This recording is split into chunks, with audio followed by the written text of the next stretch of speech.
two best tours of my career were Vietnam is, you go to the sound of the guns, and I'm a professional soldier. Well, it was a draft army, so in my basic training company, there was guys that, should have been in jail when they were given the option to go in the Army. So you really had a cross-section on a socioeconomic and educational level. The Viet Cong was a formidable force made up of a lot of South Vietnamese and North Vietnamese that had come down. My first tour over there, I lost 12 of us went, 8 of us came home. I had dengue fever, hookworm disease, and schistosomiasis. I weighed about 118 pounds. But that's how they looked at us. Yeah. We were just ash and trash. Irish Catholic America, hell, we're all Democrats. Yeah. But after LBJ, I've never voted Democrat since. Yeah. That's for damn sure. That's awesome.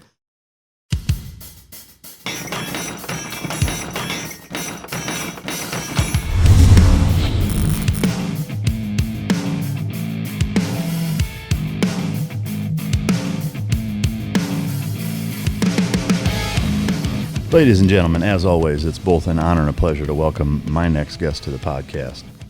He spent 35 years in the U.S. Army, 5 as an enlisted chap, and 30 as a commissioned officer. He did 3 tours in Vietnam as a Green Beret, the first 2 of which with Special Forces, and the last I was with the MACV-SOG Program, which we're going to dive heavy into. He got a Purple Heart, 3 Bronze Stars. He then went on to be a history professor at West Point. He was Colin Powell's XO at the Pentagon. He coined the term, "We'll eat anything that can make a billy goat puke," and he put Rambo through training. Ladies and gentlemen, welcome to the stage, Colonel Rich Wall. Thank you. Just a little correction there. I was with Colin Powell's XO in Europe. Oh, okay. He had 2 XOs, one in the Pentagon, and I was in U.S. mission in Belgium. Oh, okay. How was that? I guess we'll dive right into that real quick. Well, it was interesting. The only thing is that you're a diplomat as opposed to a warrior. Yeah. And while I got along with my fellow NATO warriors, sometimes it's a little difficult to deal with the State Department type guys. Oh, yeah. But it's just normal friction. Yeah. I'd like to start with just kind of a quick lightning round of some kind of random general questions. What's the last full book that you've read? The last full book I read, Un-F the America. Oh, yeah? Yeah. Well, that's pretty humbling. What did you think? I thought it was very good. Oh, good. I counted up, if you have 2 of those F words in each page, there was about that. That's more F words than I heard probably in 35 years. Is that right? So it was a little good family reading for you. Yeah. Read that to the grandkids. Do you have a favorite quote?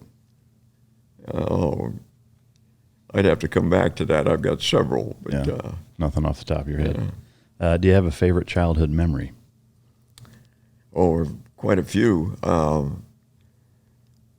Both of them had to do with law enforcement.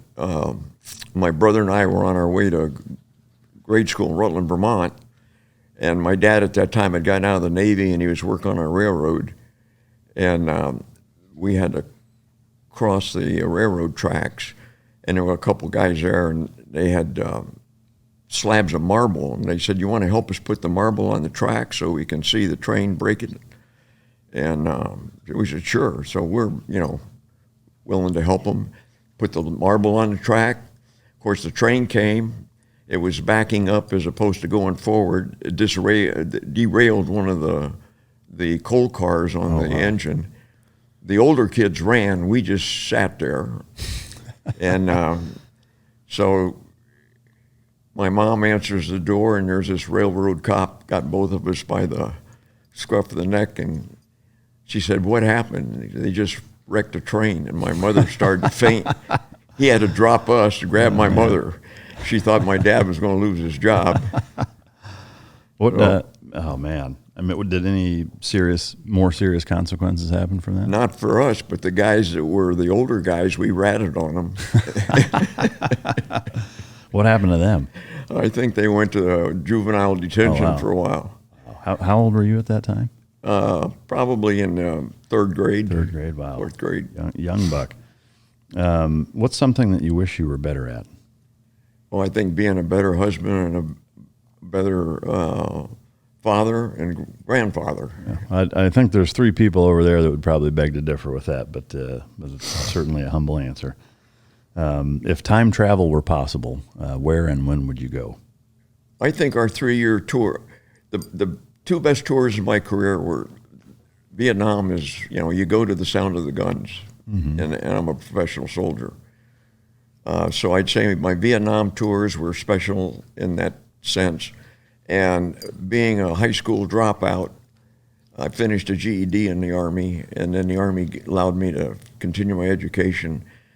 And the 3 years at Vietnam at West Point, completely opposite environments, but they brought a bunch of us majors out of Command General Staff, a bunch I should say, about 5 of us, to West Point in 1974 because they were losing the warrior ethos. They had a lot of young bucks teaching there that were, Harvard, Yale, Princeton graduate school students, and the bottom line was it was, just call me by my first name type thing. As a cadet talking to a major, the major telling the cadet, "What? You can just call me Rich." And the commandant of cadets said, "We need to get some guys in here, some airborne ranger, special forces people with academic backgrounds, and remind them that this place is not a place to generate the corporate ethos, but the warrior ethos." And unfortunately today, it's really been bad. Yeah.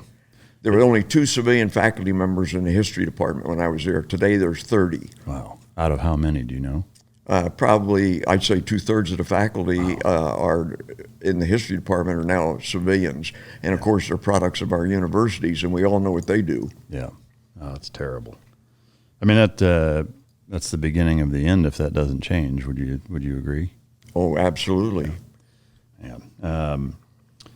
As far as an everyday carry, do you carry a pistol normally with you? No, I don't carry. No. But that's because I don't trust myself now at 85. I'm probably shooting myself in the foot.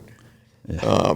But Tanner has taken us out, and his grandmother, and we got a weapon about 4 or 5 years ago, and unfortunately we haven't shot it since we shot it with him. Yeah. But I do have a weapon in the house. Yeah. Do you mind saying what it is? It's a 9mm. What is it? Oh, Glock 26. Nice. Yeah. Yeah, it's a great gun. What's that? Yeah, absolutely. Guys, real quick, I've recently launched Patreon for the all-inclusive mic drop experience. This goes above and beyond just ad-free. Yes, you are getting ad-free episodes, but you're getting before and after bonus footage of myself and the guest in studio, in many instances outside of the studio, doing jiu-jitsu, dog stuff, car, motorcycle, recovery, fitness, lifestyle, all kinds of different things. All the different things that I have going on are included in that Patreon page. We're releasing content multiple times a day, every single day. And I want to offer that to you guys. Just go to my Patreon page. The link is in every description or any platform that I'm on, and come enjoy that experience with me. That content is for you guys. It's what you want to see. It's about you. It's about what world you want to peek into in terms of all the different things that I have my hands in, and we're bringing that to you guys just for you. And I want to take one quick second to just say thank you to everybody who already has signed up. Without your support, we couldn't do what we do for you. So thank you to you guys, and I look forward to seeing you in there. What are the 2 key components for canine success? That's effective training and proper nutrition. Fueled by Team Dog brings those 2 components to your family and best friend. The perfect nutritional balance that results in a higher mental acuity, energy, overall vitality, and even an improved appearance.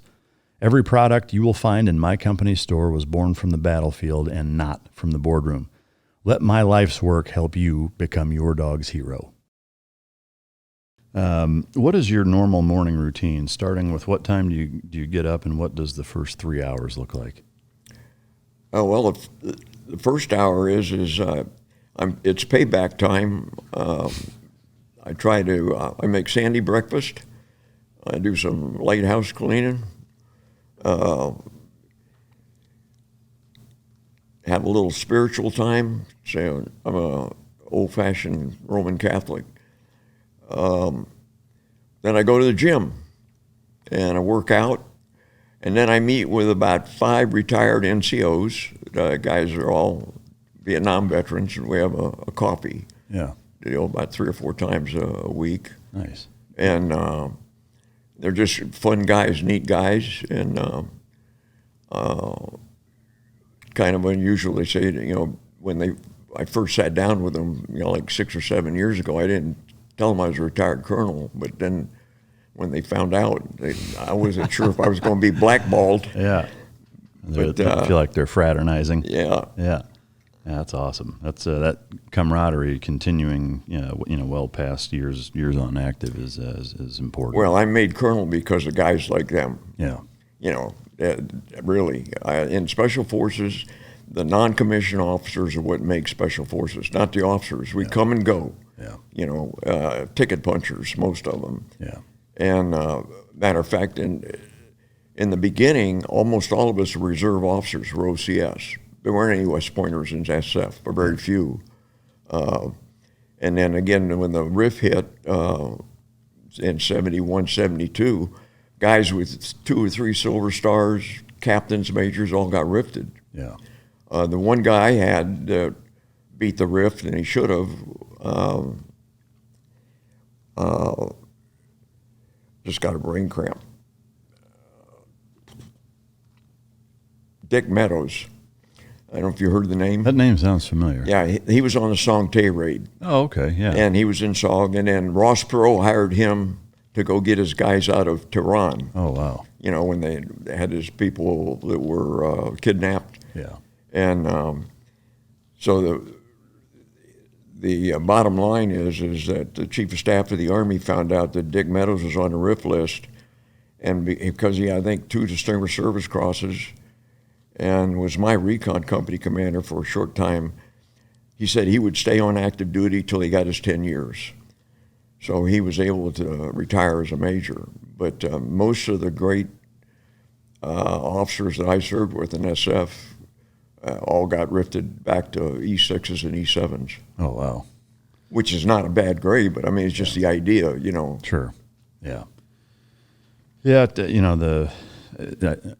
it'll be interesting as we walk through your career to see, how you look back at things and compare and contrast to how it is now and get your take on a number of things. It sounds like you're originally from Vermont? Well, I was born in Washington, D.C. Okay. And my dad's family was in Rutland, Vermont. And so when we were little kids, we were there. My dad got out of the Navy because my mom got tired of sea duty type thing. Mm-hmm. And he tried it in civilian life for 2 years on a railroad, and then we had a flood and wiped him out. So he wanted to get back in the Navy. They said no because demobilization, 46, 47. He had too many kids. So he went into the Army guy, and the Army guy said, yeah, we'll take you, but you're going to go from, at that time, E7 was the top grade. Mm-hmm. There weren't the E8s and E9s. He says, you're a chief in the Navy, but we can't bring you in as an E7. You come in as an E5. Oh, wow. So he went back in the Army and then, retired in 60. Oh, okay. Yeah. So did you guys bounce around a lot growing up, or was it all? Yeah, I went to high school in Frankfurt, Germany. Aberdeen Proving Ground, well, the bottom line is, typical, military movement. Yeah. So born in D.C., spent some time in Vermont as a young kid. Yep. How many siblings did you have? Beg your pardon? How many siblings did you have? I have a brother. My brother is a highly decorated Army aviator, same thing. Was a Marine enlisted guy. Was a crew chief on a H-19, and the pilots helped him learn how to fly. He flunked the Navy Aviation Cadet program, so he got out, went in the Army, volunteered for the helicopter, flew 2 missions. He has 19 air medals, 6 with Vs. Wow. Distinguished Flying Cross with a V. He flew with the first, what would later become the Night Stalkers. It was 281st Project Delta. And so he was putting in recon teams, road watch teams in War Zone C and D. Got shot down a couple times, but Wow. he's a family hero. Did he ever fly you and your guys around ever? No, the SOG guys, he operated in country with Delta. They did the stuff in the deep where the war zones were in South Vietnam. We were all in Laos, in Cambodia, and the southern part of North Vietnam. Yeah. We had Vietnamese pilots. They were called King Bees, and they flew H-34s, unmarked H-34s. Later on in the war, I spent like 90 days in the A Shau Valley with the 101st, and that was my forward operating base. And so I got volunteers from the 101st helicopter units to fly missions into Laos. And it was strictly voluntary. If a guy said, no, I'm not going to do that, it was not, well, you know, it wasn't a black mark on him. It was just, okay, I'll find another guy. Most of the guys that flew those missions were young warrant officers with a lot of testicular virility. A little harder to get a major with 5 kids to fly that mission. You know what I mean? Yeah, absolutely. Testicular virility. Might have to steal that one. That's awesome. All right, so taking a few steps back. So during your childhood, did you play any sports growing up, or just derailing trains? Was that the biggest activity? No, I tried. I played in Europe. They had varsity was 11-man, but the JV was 6-man football. Oh, wow. And it was tackle, because you can tell I'm not exactly a heavyweight. And so I was a kind of a half-ass end. And my 2 athletes in the family, my sister was a great ice skater, and my brother was one hell of a pitcher as a softball. So I was not the athlete in the family. I tried, but I wasn't very athletic. Yeah. What was growing up or I guess spending high school in Germany? What years was that? 53, 54, 55. Wow. We used to have to go around bomb damage. It was women out there with wheelbarrows still picking up rocks and pieces of bomb damage. Yeah. And then Erin, she graduated from Heidelberg High School in 1989. Oh, so nice. 2 of us went. But I didn't graduate. I came back. I was a senior in high school, and they said, well, you're not going to graduate this year. And I said, why? They said, well, you need Washington State history. You got a couple other requirements. So I just said, the heck with it. I went down, and National Guard was recruiting. And I brought home the papers, and my dad signed them. And ended up, I was in Fort Ord, California when I turned 17 in basic. And then OCS, they caught up with me, did a background check, and some guy come in with CID credentials, and I thought I was going to be kicked out of OCS. And he said, what's your birth date? And I told him, and he said, no. He said, you've committed fraud. I said, no, sir. My dad did. He signed the papers. Threw him under the bus. So it says on my retirement, time accrued before 17th birthday counts for pay, but not retirement. Wow. Yeah, that's amazing. So from that point, you had to continue or go the enlisted route for 5 years? Well, what I did was I was on the active duty, what they called the Reserve Forces Act, and 6 months, and then I came back, and I'd finished my GED in the Army, and then I went to the College of Puget Sound. They let me come in on probation if I made my grades the first 6 months. Well, in the meantime, I had also volunteered to go to OCS. I went back to Fort Benning, so I got a commission as a lieutenant infantry in the National Guard. Came back to college, which was the best thing because I met my wife there. And the Berlin crisis came up, and I got called back on active duty. So I had about a year and a semester of college, and then I went back on active duty, and I just stayed. And I got integrated. Remember, in those days, you were Christmas help, reserve officers. You were kind of like, bastard of family reunion. I didn't get a regular Army commission until I was a major. After SOG, I was able to get an RA commission. So what was it considered prior to that? You were just a reserve officer. Okay. In other words, the RIFs had hit officers, and if you were an RA, it was kind of you were tenured. And so, in the Navy it was called LDOs, type thing. But you didn't have any job security. And of course, later they changed the law, and now even West Pointers graduate as a reserve officer. Oh, okay. I didn't know that. Everybody becomes regular at 11 years or 12 years, or your butt is kicked out. Yeah, yeah. All right, so just so that I understand, the years that you did the enlisted portion were the late 50s, right? Right, 56, 57, 50. I went to NCO Academy at Fort Lewis in, 57. In those days, the Army had a deal where if you were in the top 3 of your NCO Academy class and your command sergeant major, endorsed you, you could, you put in your papers for OCS. Oh, okay. During that 5-year enlisted period, what were you doing for the Army? I was a bedpan commando, pecker checker. I was a medic. Yeah. And then I went infantry. Yeah. But after AIT at Fort Ord, I went to Fort Sam Houston. Okay. To be a bedpan commando. Yeah. Or shanker mechanic is what they call us. I love it. That was all stateside, I assume? Yes. Yeah. All right. So as I guess taking one step back, I mean, during that time in the United States, what was it like as an active duty soldier in the 50s, as far as how society viewed soldiers?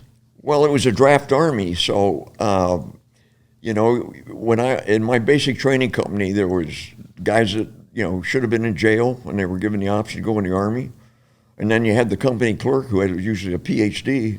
He never did any training because the first sergeant kept him in there because he was the brains of the outfit. Yeah. So you really had a cross section of the socioeconomic and educational level. Of course, I was raised as an Army brat. I never heard anything negative about the military just because of the environment I was in. Yeah.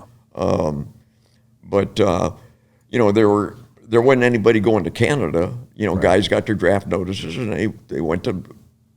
They felt it was their duty. It wasn't like during the Vietnam era when guys like President Bill Clinton bugged out and trying to get out of it. Yeah. All right. So the 5 years enlisted, and then you end up getting commissioned as a reserve officer, and then I'm curious, like, again, kind of more from a big picture society standpoint, as Kennedy's elected and the Vietnam War starts to spin up.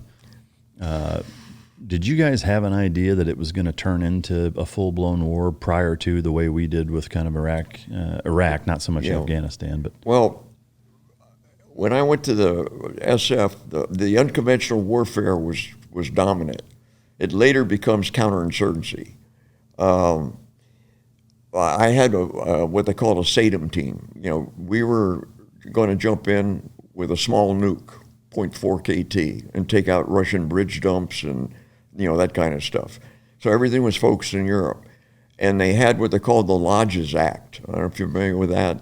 It sounds familiar. Senator Lodge saw all these potential warriors that could fight the Russians that were in the refugee camps in Europe.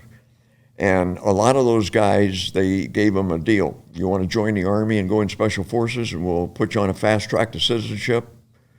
And so we had a lot of guys that had fought, like Larry Thorne, who was a former Finn who fought against the Russians as a Finn, and then he joined the Wehrmacht and fought with the Germans. He was a Special Forces captain, was killed in Vietnam in a helicopter went down. But we had guys that when I sat around a table in the coffee shop at Smoke Bomb Hill, you had guys that had been in the French Foreign Legion, guys that had been in the Wehrmacht, guys that fought in the underground, the Hungarian Revolution, the Czech Revolution.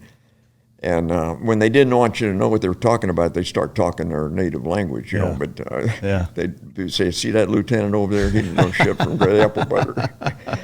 But so we were not really focused on it now. We were going TDY to Vietnam, 62, 63. Before that, we had White Star teams in Laos.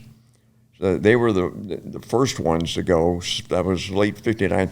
We took over the counterinsurgency program from the CIA. It was called Switchback. So they got out of the paramilitary part of it in Southeast Asia and became an SF mission. Yeah. And they changed the name of the Special Warfare Center. When Kennedy was killed, it was the John F. Kennedy Center for Special Warfare. And then Senator Fulbright and a bunch of leftists said that was too bellicose. So we're going to change it to the John F. Kennedy Center for International Development and Internal Defense. So that doesn't quite sound as, Sexy. mercenary. Yeah. It got changed back, though, didn't it? Yeah. Well, that's it is. I think that's the title of it now. The thing I remember most when there was a real definite demarche from the UW to the counterinsurgency was when Kennedy made that speech, which set up the SEALs and Special Forces.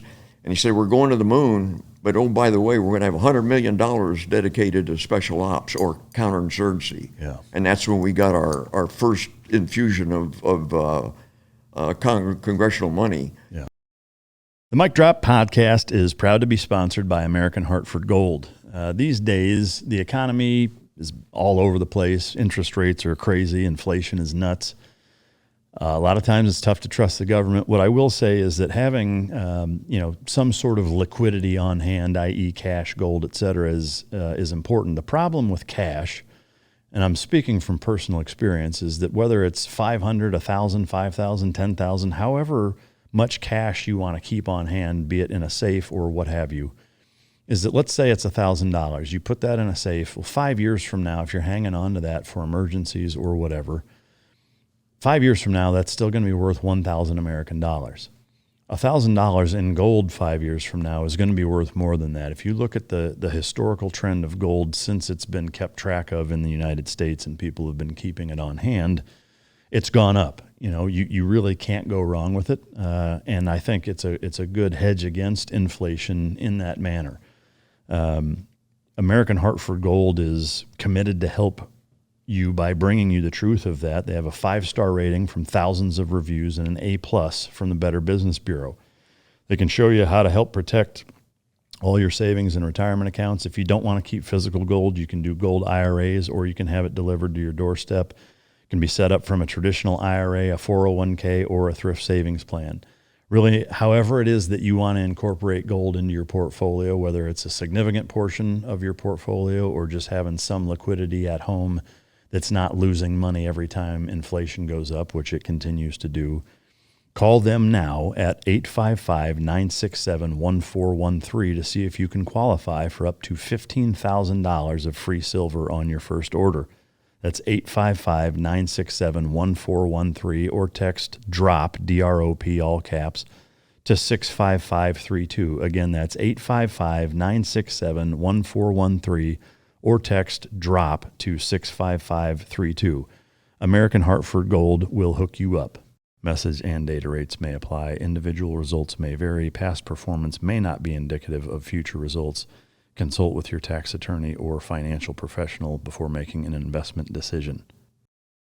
As you guys know, sleep is a huge component to recovery and really all aspects in life, and it's something that a lot of us have struggled with, for a lot of our lives, frankly. As you know, I've been a big proponent of Beam, which is a hot cocoa that you drink before you go to sleep, and it's helped tremendously in terms of hours of sleep maintained as well as the quality of sleep. Today, my listeners get a special discount on Beam's Dream Powder, which is their science-backed hot cocoa for sleep, and it's got no added sugar.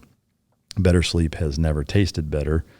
As you know, other sleep aids can cause next-day grogginess and just make you feel crappy, but Dream contains a powerful all-natural blend of reishi, magnesium, L-theanine, and apigenin, also melatonin, to help you fall asleep, stay asleep, and wake up feeling refreshed.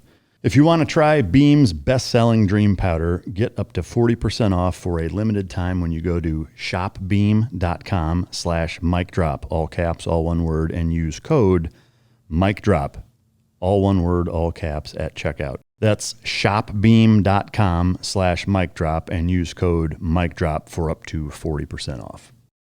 Warning, this product contains nicotine. Nicotine is an addictive chemical. Black Buffalo products are intended for adults age 21 and older who are consumers of nicotine or tobacco. It's your good buddy Mike Ritland here with the Mic Drop Podcast. If you are an adult age 21 and older and use nicotine or tobacco, I want to tell you about an American-made success story and Black Buffalo's award-winning nicotine pouches. Black Buffalo's nicotine pouches are not owned by Big Tobacco. They're an independent company proudly built right here in the USA for 21 and over adult consumers. Black Buffalo was built by dippers with decades of smokeless tobacco use. They believed the market wanted a tobacco alternative nicotine product that offered the best of both worlds, bold flavor, full pouches. What are they made of? It's pretty simple. Cured edible green leaves, food-grade ingredients, and pharmaceutical-grade nicotine. Most importantly, there's no tobacco leaf or stem. Black Buffalo is all about the history and tradition of dip, but they understand the convenience and discretion modern-day consumers are looking for. Black Buffalo's nicotine pouches give you the versatility to consume discreetly, but still keep the ritual with flavors dippers love. Mint, straight, and wintergreen, all proudly made right here in the USA. So, if you're 21 and older, consume nicotine or tobacco, and want to join the Black Buffalo herd, head over to blackbuffalo.com to learn more. You can order nicotine pouches online, and they ship directly to most states. Or check out their store locator to purchase pouches at thousands of retail locations around the country. Black Buffalo Tobacco Alternative, bold flavor, full pouches. Guys, as you know, I work with a number of different products. One that's easily the most near and dear to my heart from a cause standpoint and a personal relation standpoint is Bubs Naturals. The hat on the coffee table sitting right in front of me belonged to Glenn Doherty. It was a John Deere hat that I gave him. He had it when he tragically passed in Benghazi. And I was fortunate enough to get it back from one of the co-owners of Buds. He sent it back to me to be able to keep. Bubs Naturals is a tribute to Glenn.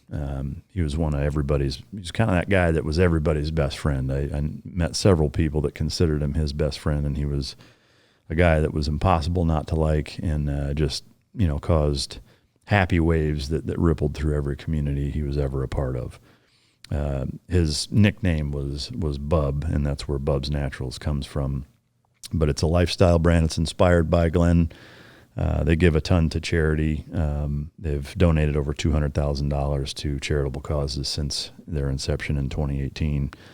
On Veterans Day, 100% of the proceeds go to the Glenn Doherty Memorial Foundation, which does phenomenal work helping active duty and children of lost active duty members go to college or scholarships that they've donated a ton, and they also are heavy into the recreation space of helping people do that, because that's what Bub was all about. They have collagen peptides, which I put into my morning routine every single morning, as well as the functional creamer / MCT oil that goes into it as well. They have hydrate or electrolyte drink mixes, which are great for pre-workout, during workout, and post-workout to get all the added sodium, potassium, magnesium, etc. that's required when you deplete it. And they now have Bubs Brew, which is a specialty organic coffee that is also very, very good. It's USDA organic, fair trade. It's Whole30 approved, which is the first time that's happened. It's free of yeast, mold, and aflatoxins. Small lot roasted, guaranteed fresh, and it tastes great. Biggest thing is Bubs is a family company. The way that they started is, again, super close to my heart, with him being one of my closest friends for a long time. And I just can't say enough good things about that company, of the product that they put out, why they started, what they give back to veteran communities and the Glenn Doherty Memorial Foundation. And I encourage you to go to bubs.com, and now there's a landing page specifically for Mic Drop listeners. Just enter the code Mike, M-I-K-E, all caps, and you get 20% off your first purchase at bubsnaturals.com. So that's www.bubsnaturals.com/Mike. And you can check out the Mic Drop landing page and go support an amazing cause. So, and then a story that was, you'll never forget where you were when Kennedy was killed. We were in pre-deployment training. Because I'd been an enlisted medic, I was helping my medic go through his pre-deployment training, which was, and this is going to bother you, but it was the dog lab. And we had a bunch of dogs. They born their vocal cords, couldn't bark because they was near the hospital. And you put the dog, he was anesthetized, put him in a ballistic chamber, shot him in the leg, and then a doctor with your medic, and I'm kind of sitting there like an assistant, but not really doing the cutting, just handing them stuff. They do the cut down, debridement, bring the dog back to complete health, and then about 6 weeks later, they do a vivisection. And the idea was, how long could you keep that dog's heart pumping? And again, this is all under the supervision of an MD. And Special Forces at that time was the only non-medical school that could have a cadaver. So our medics could really get into, the physiology and that kind of stuff. Yeah. So we're in the dog lab, and the guy comes in and said, President Kennedy's just been killed. So they anesthetized the dog and then euthanized it. We all had a fall out on the parade ground. And General Yarborough, who's the guy that designed the jump boot and the parachute wings and, World War II guy, and they read the death notice, and then they said, you're dismissed. And so we were, a state of shock going back to our, at that time it was 7th Group and 5th Group were on Smoke Bomb Hill. And the adjutant come running out, and then there was all this commotion. We couldn't, what was going on, and all of a sudden over the big loudspeakers, fall back in. So we fell back in, and General Yarborough said that the Kennedy families requested Special Forces honor guard for his funeral. So the Army had two honor guards. They had the old guard, from Arlington, and then they had the Green Berets. And what they did was they picked 4 NCOs, all of them about your size. All of them had either been to Laos or Vietnam. 2 of them had been the lodges type guys. So when you see that funeral cortege, you'll see the military, standard. Then you see these 3 big SF, 4 big SF guys walking. Yeah. And then there's a picture in Life magazine of the eternal flame burning, and the command sergeant major of the hill, Smoke Bomb Hill is what we called where we were. He took his beret off and put it back on the grave, and there's that photo. And the reason he did that was prior to Kennedy, we could only wear the Green Beret at Fort Bragg. It was unauthorized headgear. Oh, wow. And when he came down and went through the Gabriel demonstration area, he was really impressed. And the Chief of Staff of the Army, prior to that, had put out a notice, we had to wear the piss cutter with a glider patch. No Green Berets. And Kennedy told his military aide, who just happened to be Yarborough's roommate at West Point, so there was a little bit of collusion going on there. Yeah.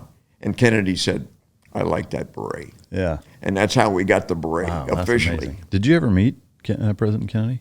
Only saw him from distance. I never met him. Yeah. No. I am curious, back then when he was elected and the time that he was president, did you get an overall sense for how, I guess specifically the Special Forces guys felt about him? Like, did they like him, support him? Oh, yeah. I mean, that parade field, hell, there were guys crying when they announced he was killed. I'll bet. Yeah, and he's the first president I voted for. Oh, wow. So, and at that time, being an Irish Catholic American, hell, we're all Democrats. Yeah. But after LBJ, I've never voted Democrat since. Yeah. That's for damn sure. That's awesome. So can you kind of walk us through, back then, it sounds like you kind of went through selection or were in units that became Green Berets. Can you walk us through how that happened? It isn't the selection process today is much tougher than we went through. Really? I mean, really, a lot. First of all, there are no first lieutenants in Special Forces. Yeah. One of the smartest thing, and I don't know who's responsible for it, but here you have these guys like you, and they top out at top grade at 15 years, and the hell, I'm getting out, so they come up with a warrant program. So all your team XOs are warrant officers now. So they go to W5, which hell, you retire as like a payable lieutenant colonel almost. Yeah. So, but for those of us in the early part, we volunteered to go to SF. We took a psych test, took a PT test, and if you didn't have a Ranger tab, you had to go to Ranger school. If you didn't get the tab, you didn't go to SF. Now, exception, you would see guys like Larry Thorne, guys who were officers with no Ranger tab, but their Ranger school was World War II. Yeah. Yeah. So wow. a little more Yeah. credentialed there. So it sounds like that there were more exceptions, or it was looser with how they brought people in, and it ruined Special Forces, not the NCOs, the officers. Yeah. It got to be a ticket punching thing. So you'd have all these officers come in. They go to the UW course, the CIA course, or the counterinsurgency course, which is about 10 weeks of training, and then they deployed it to Vietnam, and they had a conventional mentality. They didn't have that the team feeling. These guys who were NCOs have forgotten more than you'll ever know about what you're trying to tell them to do. You give them a mission folder, and then you get the hell out of the way, and you make sure they know you got their back, but you don't try to run these guys. Yeah. I mean, there's a few. You always have a discipline problem once in a while. Somebody gets off on drugs or not drugs in those days. It was alcoholism a little bit. Yeah. But they were out right away. So your NCO Corps, and I wasn't exaggerating when I said they made me a colonel. I just was blessed. I had great guys. I had one exception situation, but that was because on my first tour over there, I lost 12 of us went, and 8 of us came home. Captain Ledbetter was killed, my team leader, and Sergeant Walling, Sergeant Talley. We ran into the 1st North Vietnamese unit in War Zone C, and we were armed with BARs, M1s, carbines, and these guys got RPD light machine guns, AK-47s. And let me tell you, that's not a fair firefight with a 30 cal carbine going bip, bip, bip, and a guy goes, hoses you down. Sure. But again, the NCOs are, because I'm still real close to first group. We get a great association. We get to go over there, and plus I shoot better now than I did when I was active duty with all the lasers and stuff. But we're over there a lot, and I used to give regimental history classes in the Canadian, 1st Special Service Force. Yeah. But the NCOs are just unbelievable. Yeah. And they all got college degrees, damn near. Yeah. Yeah, it's wild. I think everybody is better for the natural gravitation towards more training and more or better well-rounded guys. But so for your path, you went through the selection, which was pretty simple at that time, and then what was the first part of training like for you going into SF? Well, again, it wasn't as structured as it is today. Tanner shot more rounds in his 4 years in the Rangers than I did in 35 years. Yeah. I mean, you trained up before you went on a mission, but, you spent a lot of time on police call, a lot of times, unless you went on major maneuvers, like you go to Germany for stuff, the density of the training isn't anywhere near what it is today. Yeah. And so from the time that you were in SF until you actually went to Vietnam, how long of a period was that? About a year and a half. Okay. And I spent 6 months with the team I deployed with. Beforehand? Yeah. Yeah, okay. And then his, Captain Ledbetter, who we never could recover his body, and Sergeant Walling, got Sergeant Walling's body back, but not Sergeant Talley. his wife was our matron of honor in our wedding. Oh, wow. And there's an example my bride had. Here's a young mother with 2 girls, and they let her stay at Fort Bragg because we carried him MIA for a year, and then even though I knew he was KIA, and I told her, but she was a personification of a gal that was really brave. Yeah. And she, don't you think, Sandy? She was, and everybody in the wedding, we had a church, the chapel was full of everybody, and she knew the best man in me. Yeah. And the major of honor was my team leader who had been killed, wow. His wife. Yeah. And so that was her introduction to the Army, and she knew I'd volunteer to go right back. Yeah. So that was, sorry, I got off there. No, that's all right. So if you could, take us through when you first got to Vietnam for that first tour. What year was it? And if you could kind of walk through that deployment. Okay. We left Fort Bragg with 2 teams on a KC-135, no windows. So we flew in a sub all the way to Vietnam, landed at Hickam and Guam, and then into Vietnam. We went up to Nha Trang for briefing. At that time, it was called Special Forces Provincial. Our combat patch was a MACV patch because the SF colors, the Special Forces regimental colors, were not in country until '65. So we got briefed on the mountain yards we were with. We were with Sting Mountain Yards at a camp called Budap on the Cambodian border. At that time, there were about 20-some Special Forces camps with these mountain yards, and we were on the Vietnamese side of the border, Laos, all the way down to Cambodia. And we were doing border watch missions as they were infiltrating in. And we didn't have any contact there for March, April, May. They decided, and I don't know who decided it, but they moved the mountain yards. We had 2 companies of mountain yards in our team, and we went to Tay Ninh province, which is kind of like Texas here, flat, rice paddies, 1 mountain, Nui Ba Din, the Black Virgin Mountain,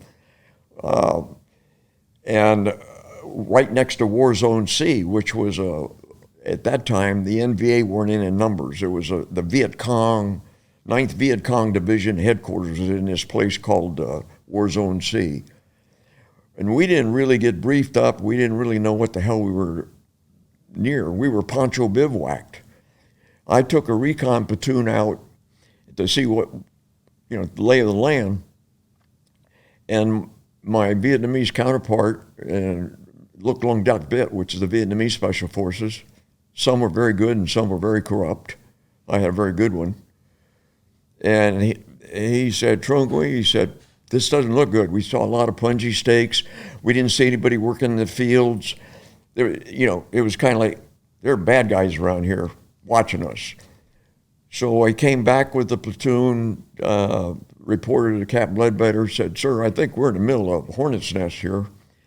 And so he said, okay, Rich, he said, go into Tay Ninh, and they had a Ranger Battalion there. It was kind of like the QRF, it was Vietnamese Ranger Battalion.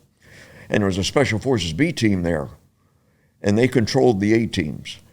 So kind of like a battalion versus a company, And so Captain Ledbetter said, okay, mount up. And he took 2 mountain yard companies out to kind of do a reconnaissance force, as opposed to me just out there snooping and pooping. I wasn't supposed to make contact, but he went out to make a fight if he could. Mm-hmm. Well,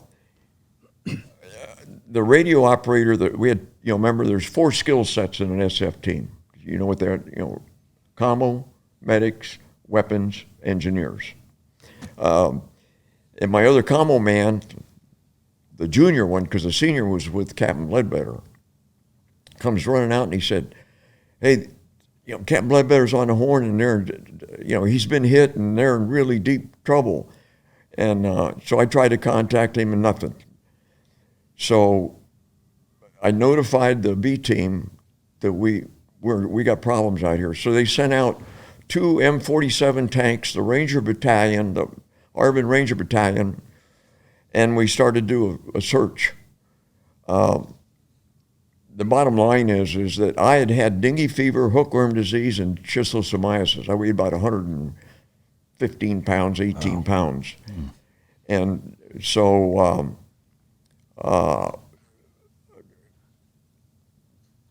we found Sergeant Walling's body, and the battalion, the B team commander, when we put the guys, the mountain yard bodies we found, Sergeant Walling, the guy told me, he said, "You get in that helicopter." So I was medevaced to Clark Air Force Base in the Philippines. That was in, I think, June. So that ended my first tour. Oh, wow. So, and then it took a long time to recover from that. When I got wounded in the second tour, I mean, hell, I was out of the hospital in 6 weeks. Yeah. You know, but it took almost a year to get rid of the liver flukes and the schistosomiasis. Yeah. Kind of like what you've been through. Yeah, that valley fever. I was on convalescent leave for about 9 months. Yeah. You know, and then when I finally came back to work / active duty, I mean, I was still technically on active duty, but same kind of thing. I got down to about 140 pounds, and I lost, you know, almost half my lung capacity. And then so when I came back, it took, you know, quite a while to get kind of back into full swing where I could do all the normal stuff. Yeah. But were you at Clark Air Force Base that whole time? No, what they did there, at that time, the Navy had a small hospital in Saigon. The Navy was the support group. The Army didn't take over until 65. It was a Navy-run show. And because of the blood work and stuff, we can't treat it. So they took me to Clark. And then the Air Force doctor said, "No, you need to be all the way back in Walter Reed," or, you know. And I didn't have to stay there that long, but the medicine I was taking, I had to take for almost a year. And it was really painful. But I got well, and I got well enough to where I had a team in 7th Group. They put me in 7th because the 5th went as a unit to Vietnam, and I was still recovering. But I got a team, and this is kind of crazy. I had Bay of Pigs guys. Oh, wow. Joe Deering was my XO, and he was on the cover of Life magazine. He had the anti-tank platoon in the Bay of Pigs. Wow. And of course, you know, these guys, we were able to work a deal with Castro because they were really hurting for pharmaceuticals and medical supplies. So the powers to be said, "Okay, you release the prisoners you've captured from the Bay of Pigs, and we'll give you millions and millions of dollars of pharmaceuticals." Yeah. And that's how these guys came into the American military and CIA. But they wouldn't deploy them to Vietnam because some of the worst interrogators in North Vietnam were Cubans. A lot of people don't know that, but the Cubans had people in North Vietnam. Really? And but what happened then is, you know, remember you had Che Guevara operating in Bolivia, and you had Castro had communist sympathizers in the Dominican Republic, called the Comando forces. And LBJ, this is one thing he did right. He said, "We're not going to let them take the Dominican Republic." So he sent the Marines and the 82nd in there, and one Special Forces team. And I had that team. Oh, wow. We were hooked up, we were due to jump.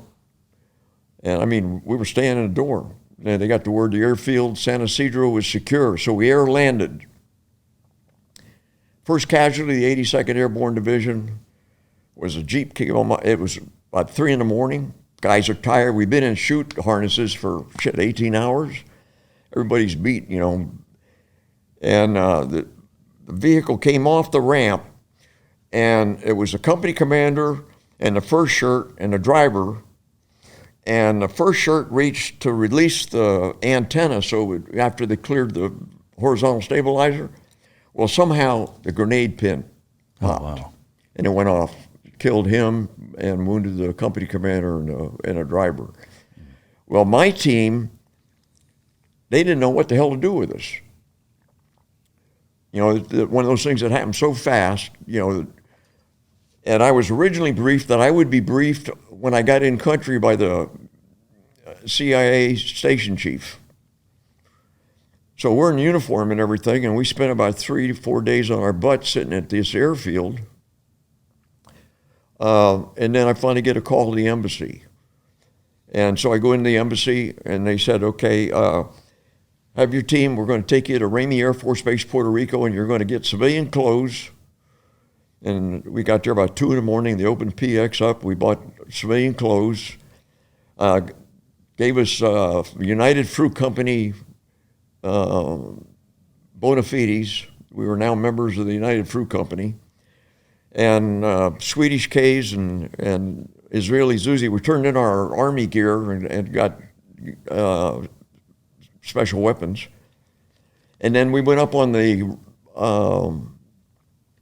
Haitian border.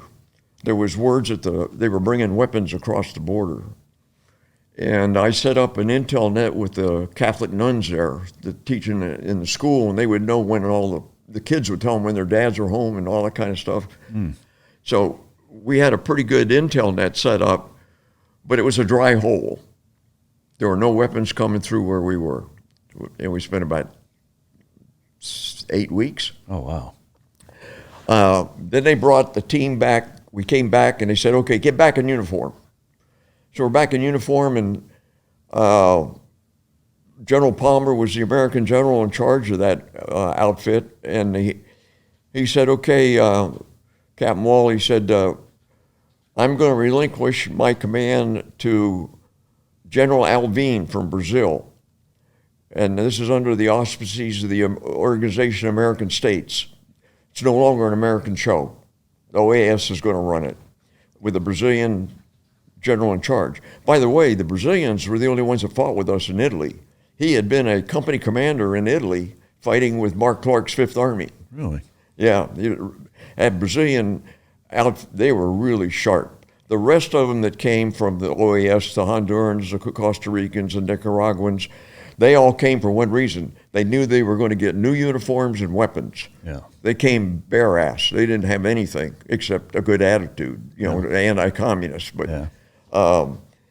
So I had the MTT military training team with the Brazilians.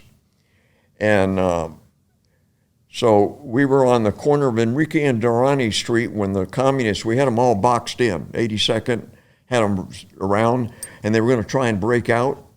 And my team, I had a counter sniper team, and they used the M79s through the window, and then, they just wait for the door to open, The guy went down the stairs getting out of the way of the M79s that were following him, floor by floor. Yeah. So the bottom line is this 82nd buck sergeant was standing next to me, and he peeked around the corner, and when he did, though, he had put his leg out, and a sniper got him right between the back of the leg, and it came out his cheek of his butt, and he fell back. And so I stuck my finger in, kept him from bleeding, but there was an aid station not more than 4 blocks away. So Brazilian lieutenant took off to run down to the aid station, and then before we knew it, we had a 82nd surgeon there, took care of the guy, and got him evac'd. Yeah. But the damnedest thing I'll always remember, it was like a movie. They had they being the communists, they had like a 1936 armored car. Looked like some Elliott Ness, when the revenuers were using it. Yeah. And it came around the corner, and they had a 106 gun jeep section, and this 106 pulls out, and you're talking 2 blocks away, there's a tank sitting there. Yeah. And this guy is like he's in a training film. I don't know why he needed binoculars, he could see it. He stands up and he goes, tank, front, load, Then a 50 cal went down and hit the tank, ricocheted off, so he knew he had a good bead on it. Fire. He got that tank and lifted it up like a can of, Wow. But the problem was he did urban renewal because that backblast took out about five houses behind him. Yeah. But we didn't kill any civilians. Yeah. Check your But, backblast. You got to remember the backblast when you fire those things. So you guys were there for 8 weeks? Well, I was we were in the Don Rep from April and I got my orders to go back to Vietnam in July. So I came home in July, and then the SF teams, another guy came in to relieve me, but they only stayed about another couple months because then there was no mission for us really. Yeah. And then I came back and then deployed to Vietnam. So what year was that that you went for the second tour? Let's see, 69. No, 66. Okay. 66, because the third tour was 69, 70, yeah. Okay. So the second tour in 66, which is kind of, at least from my understanding, kind of when Vietnam was really getting into full swing. Yeah, the 173rd deployed from Okinawa, and that was a great airborne outfit. A lot of World War II veterans. And you got guys that jumped at, Sicily, Nijmegen, I mean, you had those kind of guys around. Yeah. My chief SOG, by the way, had jumped at Corregidor. The guy that was, the 06 that was in charge of us in SOG. Yeah. He had jumped in Corregidor. That's amazing. Yeah. So I went over there in 66, and I was an S3 of a B detachment. And what does that mean? Okay. We had 7 A camps under our control.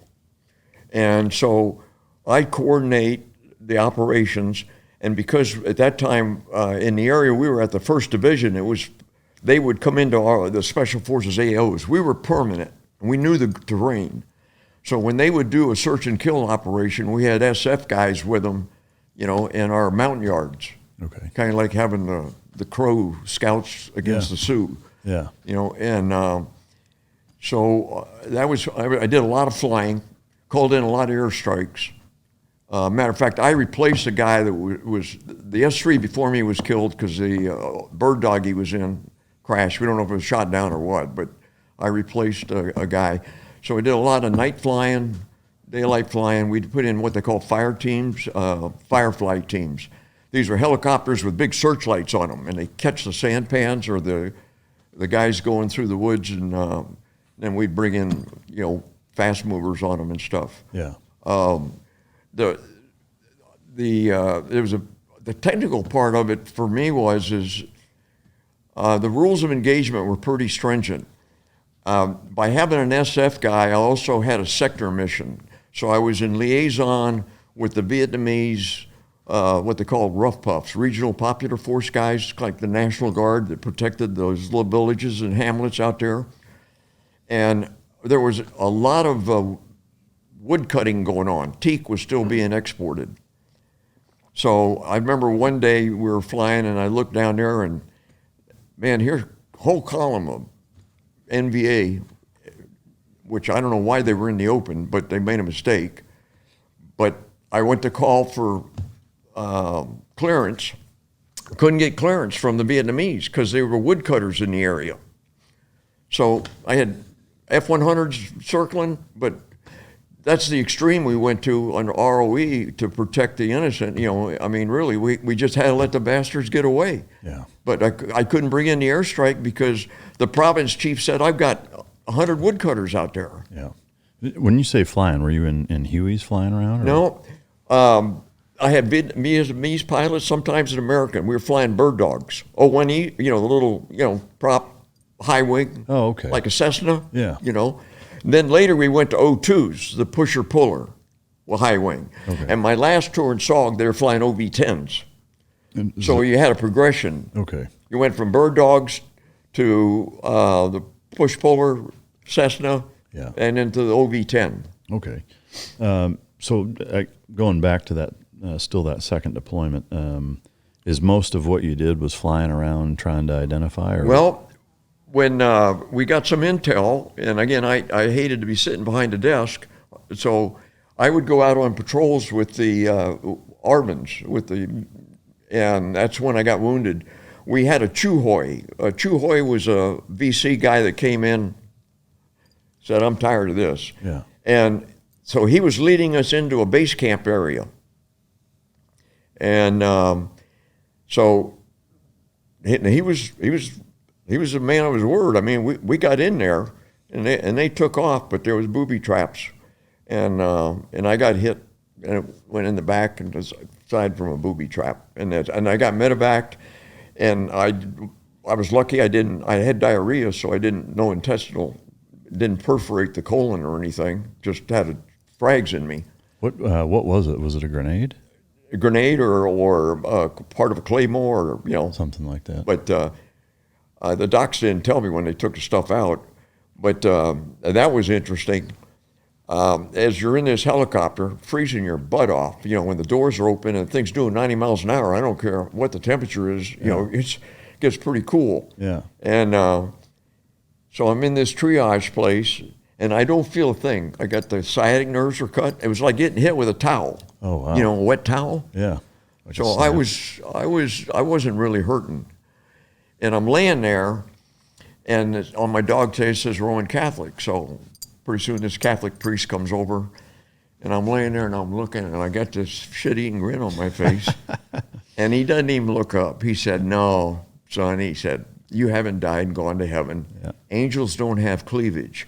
I was looking at Miss June. These doctors had put the Playboy centerfolds, and I'm wondering how many guys the last thing they saw was cleavage. You couldn't do that today in 100 years, That's brilliant. But it was kind of like the old TV series MASH, those guys. Oh, that's awesome. But I got to stay. They wanted to send me home. I said, no, let me, I recuperated. I went to the C team, which was a more desk job in Benoit. Yeah. So that was my last time in the woods until I went back with SOG. Okay. So I spent 6 months on my ass, basically. Yeah. Did they give you lots of ice cream like in Forrest Gump? I'm just kidding. Going back to that second deployment, were there other patrols that you went on that were memorable that you could kind of walk us through how they went? I wish I could say there was, but it's hours and hours of boredom and then maybe a few stark seconds of terror, as you've experienced. Yeah. The first division did a really good job of cleaning out the main force units, and so. Basically, the majority of the mountain yard and special forces patrolling was to make sure we knew when they came back in. And the time I was there that, they didn't come back in. They did later, because that was a free bomb zone. War Zone D and War Zone C, there weren't any except the woodcutters. There were no villages in them and stuff. Oh, okay. And that's where they were hiding in country. Those two war zones, what regions or towns of Vietnam were they? War Zone C is south and west of Saigon. Okay. And War Zone C is just the opposite way. These big jungle areas were on either side of the urban areas, so to speak, or where the farmers were and stuff. Yeah. It was either too marshy, too swampy, mangrove swamps, or the jungle. I've been on patrol and with 20 guys, and the only guy you can see is your RTO that's with you, and we always had a bodyguard with us. Mm. You can't see anybody else. That's how thick it is. Wow. Did you ever run into any SEALs when you were there? No. The SEAL Team 1 and 2 were with SOG, but they basically did a lot of the hit work for Phoenix, high-value target guys. They had a program there, and we told the Vietnamese, the Viet Cong, you come into a village and you kill the mayor and the school teacher, then we're going to come back after you, and we're going to get your people. Yeah. And so the SEALs, SEAL Team 2 did most of its work in the Rungsat, did a lot of rubber boat work and, that type of thing with the PBY or the PBRs, I guess they call them. Norris, that happened after I left, but, the Bat 1 situation, where they went in and did the rescue. And the guys that we worked most with were out of Da Nang were the black boats, the nasties. And that naval detachment, it was named after Commander Fay, who was killed in '65. And it was part of our PSYOP interdiction program off the coast of North Vietnam. You may have read about it. You're familiar with the Maddox and the Turner? No. The two destroyers that were supposedly fired on by the North Vietnamese torpedo boats. Oh, no. It's the Gulf of Tonkin. Oh, yeah. That. Okay, that's what. Okay. Well, the nasties were, let's see, they were armed with a 40 millimeter, a 20 millimeter, a 50, and an 81 mortar. They could do about 45 knots. They had about 6,500 horsepower turbojets, Philippine mahogany hulls, light aluminum. They were built in Norway, completely sanitized, no U.S. identification on them. And so I guess you would call them your special boats guide now. They take these things up the coast of North Vietnam, and they would interdict their patrol boats and stuff, and also be available if there was pilots that punched out. But their bigger mission is to capture North Vietnamese fishermen. They'd take the fishermen to an island right off of Da Nang, and they would treat them like kings, and they would indoctrinate them about this resistance group called Leloy. Leloy was a Vietnamese hero, kind of like a George Washington. You know, the Vietnamese have been fighting the Chinese for 1,000 years, and almost all your streets, like in Saigon, were Trung Hung Dao, Le Van Duet, Cong Li. These guys were all guys that kicked the crap out of Chinese generals. You know, they hate each other. So we said that there's this notional group in North Vietnam. What notional? For us, it's notional. For them, they thought it was real because we made drops. We dropped it, and we used Chinese nationalist pilots from Taiwan. They're flying Blackbirds. We dropped this stuff all along the North Vietnamese-Chinese border, and the Chinese saw all this shit parachuting in, but there was no agents to pick them up. We were just dumping stuff, and they had to go. Yeah. You know, economy of force type operation. You know, so these fishermen would be indoctrinated and then released to go back. Well, we knew the North Vietnamese counterintelligence people would get a hold of them. But we gave them enough of these Sony radios that were peaked to pick up our propaganda, which were Navy Blue Eagle, Super Connies flying 24 hours with Vietnamese speakers, and they were broadcasting like Radio Free Europe or, you know, that type of thing into North Vietnam about all these guerrilla groups that were organizing. Now, we did have North Vietnamese soldiers that said, okay, we'll join you for a price. So we had a place called Long Ton where they trained agents. And then we would parachute them back in North Vietnam. Oh, wow. But we knew they would be captured, most of them. And so they would spill their guts. But what they didn't know is we'd sewed shit in their uniforms that countered what, because these guys would, you know, later they'd tear their uniform, they'd find all these messages in their collars and in their boots and stuff. Yeah. So even though they really told them what they knew, there was all this compromising information that they didn't know they were carrying. Yeah. So, I mean, that's like I mean, as far as being used as a pawn, like the most textbook example of it, right? Well, it's also a violation of the Geneva Convention. Yeah. So the flying around speaker PSYOP stuff worked? Like that converted? Well, yeah, it did in a way, but it can come back to bite you. Have you ever heard of the term pole bean? Mm-mm. Well, pole bean was a contaminated ammunition. And what we would do is our recon teams would go into Laos and they'd find these weapon caches. And they would take, and there were Chinese ammo cans, and they were sealed, you know, and so a team would extract, you only need 1 or 2 cans, and we sabotaged 7.6, their 82, which is our 81 mortar, but 82 mortar. And so AK-47 ammo basically, and machine gun ammo and a mortar ammo. And then we evacuate it to Okinawa, and they take the rounds apart, and then they put RDX in it. Oh, wow. And then reseal the cans, and then we put it back in the jungle. at the place where it was. So then the radio guys would say, hey, the Chinese are screwing over you. They're giving you bad ammo, and your weapons are blowing up on you, that sort of thing, which was true.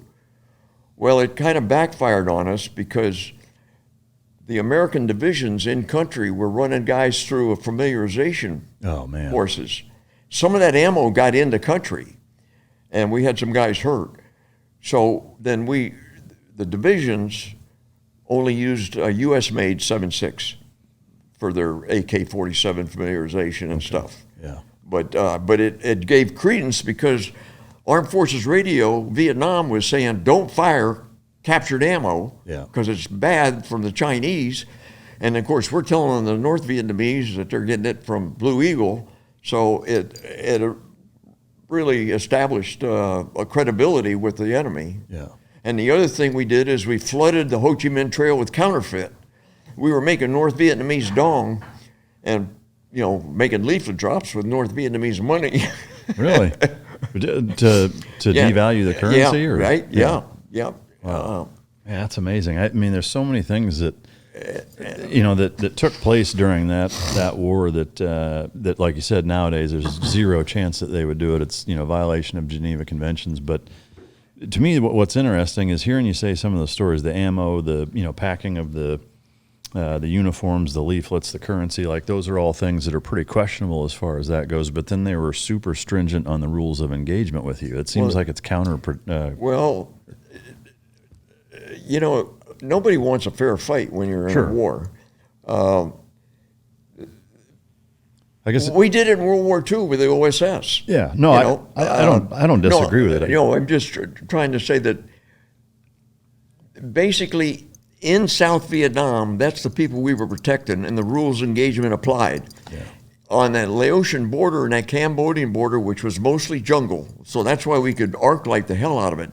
That's what our teams were finally doing when, of course, Ambassador Sullivan in Laos never cooperated, never helped us. Yeah. But later, the rules of engagement, changed big time in that jungle strip along the Ho Chi Minh Trail because, there were about 10,000 North Vietnamese infiltrating daily. It was almost like our southern border now, And so that was kind of, I guess, the rationale. We could play dirty tricks as long as it wasn't in South Vietnam. Okay. So it was basically fair game north of there. But so even with that though, nowadays, like that would never fly, no different than say like in Afghanistan. It was kind of the opposite of that. It was like, don't go into Pakistan. You can't do anything in there, whereas here it sounds like it was like, as long as it's not in South Vietnam, it's like the gloves are off. You can do what you want. But well, you got a good point there. You guys' rules of engagement were much worse. But again, when in '78, I traveled through, under CENTO, the treaty organization, Turkey, Iran, Afghanistan, Pakistan, and at that time we were giving stingers to the Mujahideen. Yeah. And that's all under the table. We shouldn't have been doing that. Yeah. Can you speak to the I guess two things? One, the difference between the NVA and the Viet Cong. I know, it's guerrilla warfare versus uniformed, but can you kind of talk about the differences and whether or not some of the VC were NVA guys and vice versa, or were they totally different? Can you talk about that? The partition of Vietnam in '54, I forget now, it was over a couple million North Vietnamese came south. Most of them were Christians, Roman Catholics. Okay. The North Vietnamese, Ho Chi Minh was, a brilliant guy. He had people going into the South before the partition, when the French were there still, And so you had a lot of infiltrators from the North that became South Vietnamese citizens. And they had, like first and second generation, but they were still, communist agents operating in the South. Yeah. And they recruited heavily because there was a lot of corruption in the South Vietnamese government. And we made a big mistake when we assassinated Diem. That just compounded the issue. He himself was not corrupt, but what we call their general staff was, they were just to make money. And we assassinated him? Yeah. It was our guys that did it? CIA? No, it was the Vietnamese, but CIA was involved in that. Yeah. So the bottom line is the Viet Cong were able to recruit a lot of people that thought it was going to be better under a communist system. So from 1960, 59, first American was killed, 59, let's say 59 to Tet of 68, the Viet Cong was a formidable force made up of a lot of South Vietnamese and North Vietnamese that had come down. The North Vietnamese started to ramp up infiltration in 65 when we started to counter these VC strongholds. They call them strategic hamlets. We moved people into areas where we could protect them, and the VC thought they were going to have a say at the Paris Peace Accords, or whenever things were going to. When we were driven out, the VC was going to be welcomed by the Ho Chi Minh faction in North Vietnam. But that isn't the way they were looking at it. Basically, the North Vietnamese used the VC as cannon fodder in Tet. The VC stopped being a military viable threat after Tet. Yeah. So we did Ho Chi Minh a favor. We got rid of all the guys that he would have had to pay off, or thought they had something to say on a unified Vietnam. Yeah. And so again, the Viet Cong, a lot of them were just guys that were misled, and so a lot of them. We did have an educational system set up, both the Buddhist and the Catholic Church. A lot of these people were brought back, onto the South Vietnamese side. Mm-hmm. But there was a lot of assassinations going on between the South Vietnamese government and the Viet Cong during that early phase of the war.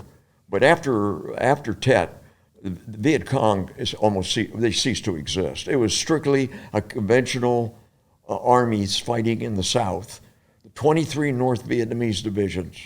There was nothing guerrilla about it. And of course, I feel very strongly about it when Congress cut off the funding, and we hightailed it out of Vietnam. I mean that bothers me, like I'm sure the Afghan situation bothers you. Yeah. It's a disgrace. Yeah. Well, there's so many parallels. I mean, but one thing is we did get an awful lot of Vietnamese that were better for that type of immigrant. Yeah. The Vietnamese that came to this country have been pluses. Yeah. 99%. Sure. And the mountain yards we were able to get out. Big group of them in around Fort Bragg, and in Seattle there's a bunch of Laotian Hmongs. So we did a better job of getting the people out. Yeah. Remember, they had the helicopters landing on the Navy ships, and then they dumped the helicopter over the side. Yeah. Because the Navy did a great job with the boat people. Yeah. Can you talk about the Tet Offensive a little bit from a soldier fighting perspective of? Well, thank God I missed that one in a way, because it would have been. I have a lot of friends. A real dear friend of mine, and this is the way I have to relate it because I had personal experience. That's how my buddies talked about it that were there. Jack Speedy commanded 3 companies in Vietnam: Armored Cav, Airborne Infantry, and regular infantry. He's the guy that landed on top of the embassy with a platoon and cleared the embassy during Tet, because the Marines were locked in that safe room with the personnel. Yeah. But they just caught us, flat ass on, again, intel screwed up. It's kind of like the Battle of the Bulge, There were all kinds of information, but it wasn't being put together, and the mosaic wasn't spelling out what was going to happen. And so the first thing they hit was all the province capitals, like state capitals. And Arvin, by the time, in '68, Arvin was in the middle of becoming a decent fighting force. And they lost a tremendous amount of that quality. Then afterwards, with Nixon and the Vietnamization of the army, the Vietnamese army got to be pretty damn good, and they were doing a pretty good job against the North Vietnamese divisions. But it's just like what's going on in the Ukraine. We cut off the beans and bullets, and then North Vietnamese just ran all over the South Vietnamese. Yeah. But I get a little upset when I hear guys say the Vietnamese would fight, and the Vietnamese that I worked with and knew were brave, dedicated people, and just like we had guys that run to Canada, and guys that burnt the draft cards, they have their fair share of those kind of people. But I think very highly of the Vietnamese. Matter of fact, I gave a talk to a commissioning ceremony at the University of Washington, and there were 25 Army officers being commissioned, and I think 5 or 6 were Vietnamese. Oh, wow. And these guys were, they didn't major in gender studies. These guys were engineers, mathematicians, chemists. Yeah. And then when I was at Vietnam, at West Point in 1976, I was there when the first gals came in. The daughter of a Vietnamese Special Forces guy that got out, his daughter was in that first class of West Pointers. Oh, wow. That's amazing. Yeah. Yeah, come full circle. So now the Vietnamese, man, I tell you, they you know what they call them? The Prussians of Southeast Asia. Oh, yeah. Traditionally, like I say, the Chinese have been trying to conquer them, for I don't know how many dynasties, and they just wouldn't be conquered. Yeah. So going back to that second deployment, how long were you there for? A year. A year before you got injured. Yeah, and I stayed. Yeah. Okay. So you stayed there. Yeah. Okay. So when you got injured, you recovered there and then went back in country and. I came back. No, that was in the Philippines. I went all the way back to the States. I went from a MASH hospital to a general hospital in Benoit. And I healed up real well. And the guy said, well, we can send you to Japan and home, or I said, no, I want to stay. So my boss said, Rich, you're not going back out in the woods. I'm going to use you as a S3 Air. Mm-hmm. So I was the guy doing air packages. Yeah, okay. So you go home after that stint, and then you came back with the SOG in '69? Yes. Okay. I commanded the same OCS company that I graduated from. The only difference is my OCS company, the average education was 13. Almost all of us were undergraduates of NCO academies. All had been squad leaders. Some of the guys have been platoon sergeants. The OCS class I commanded was a college opposite company. These guys that went through basic and right to OCS. I'm the only guy in the company that didn't have a college degree. Oh, wow. It completely changed. And it was almost like in World War II, they call them the 90-day wonders. Yeah. The OCS classes that before Vietnam, battalion commanders wanted those second lieutenants because they were seasoned. And you usually get one OCS guy, at least in one company, and the rest could be ROTC or West Pointers. Yeah. Now, maybe this is my side of seeing things, But the OCS classes that graduated during the height of the Vietnam War, we weren't doing a good job for them, and most of them didn't want to be there. And that's kind of hard to have an officer who's supposed to be a leader that doesn't believe in it, doesn't want to be there. And that's how guys like Callie got through. Yeah. And the worst mistake the Army made, you got a better chance of making a lieutenant in 6 months, but they had the shake and bake E6 program. And you can make a lieutenant in 6 months, but you can't make a sergeant in 6 months. Yeah, that's amazing. That comes with experience. Yeah. Leading up to the third deployment, what was communicated to you in terms of on this third go around, what you guys were going over there to do, and then what happened? Okay, this shows a little bit of careerism on my part. I loved the Army. I wanted to stay in, and I knew that if I stayed in Special Forces, they were going to kick me out because a major, and I did get my degree going back to Vietnam the third trip. I got at University of Nebraska, Omaha, I got bootstrapped, and I finished my degree. So I volunteered, and Sandy, she stuck with me. I wanted to go to a conventional unit. I wanted to be a battalion S3, battalion XO. I wanted to get back to being an infantryman because I was persona non grata in the infantry branch. These guys, they look at your folder and they just say, you're not in the American Army. So what the hell you mean? A 5th Special Forces Group is an American caliber-bearing unit. But that's how they looked at us. Yeah. We were just, ash and trash. So I had to get re-greened, get my professional credentials if I was going to stay. So they said, okay, you're going to the 4th Division, guaranteed. Shed hot, I'm ready to go. Up in the highlands, going to be with an infantry battalion, kicking butt, taking names. So I get in country, and there's a guy like you sitting behind a desk, I could just look at him and knew you don't mess with this guy. And he said, "Geez, Major," he said, "you got more time carrying a rucksack than anybody's come through here. You've been in Special Forces for almost 10 years. He said, "You're going to Special Forces." I said, "Chief," he was a warrant officer. I said, "I got DA orders. Says 4th Division. He said, "Major," he said, "once you cross the international date line, those guys in the Pentagon, they don't own you. I do." And he said, "And I don't know what they do, but there's an outfit called SOG, and I got a requirement here for some experienced Special Forces officers." Yeah.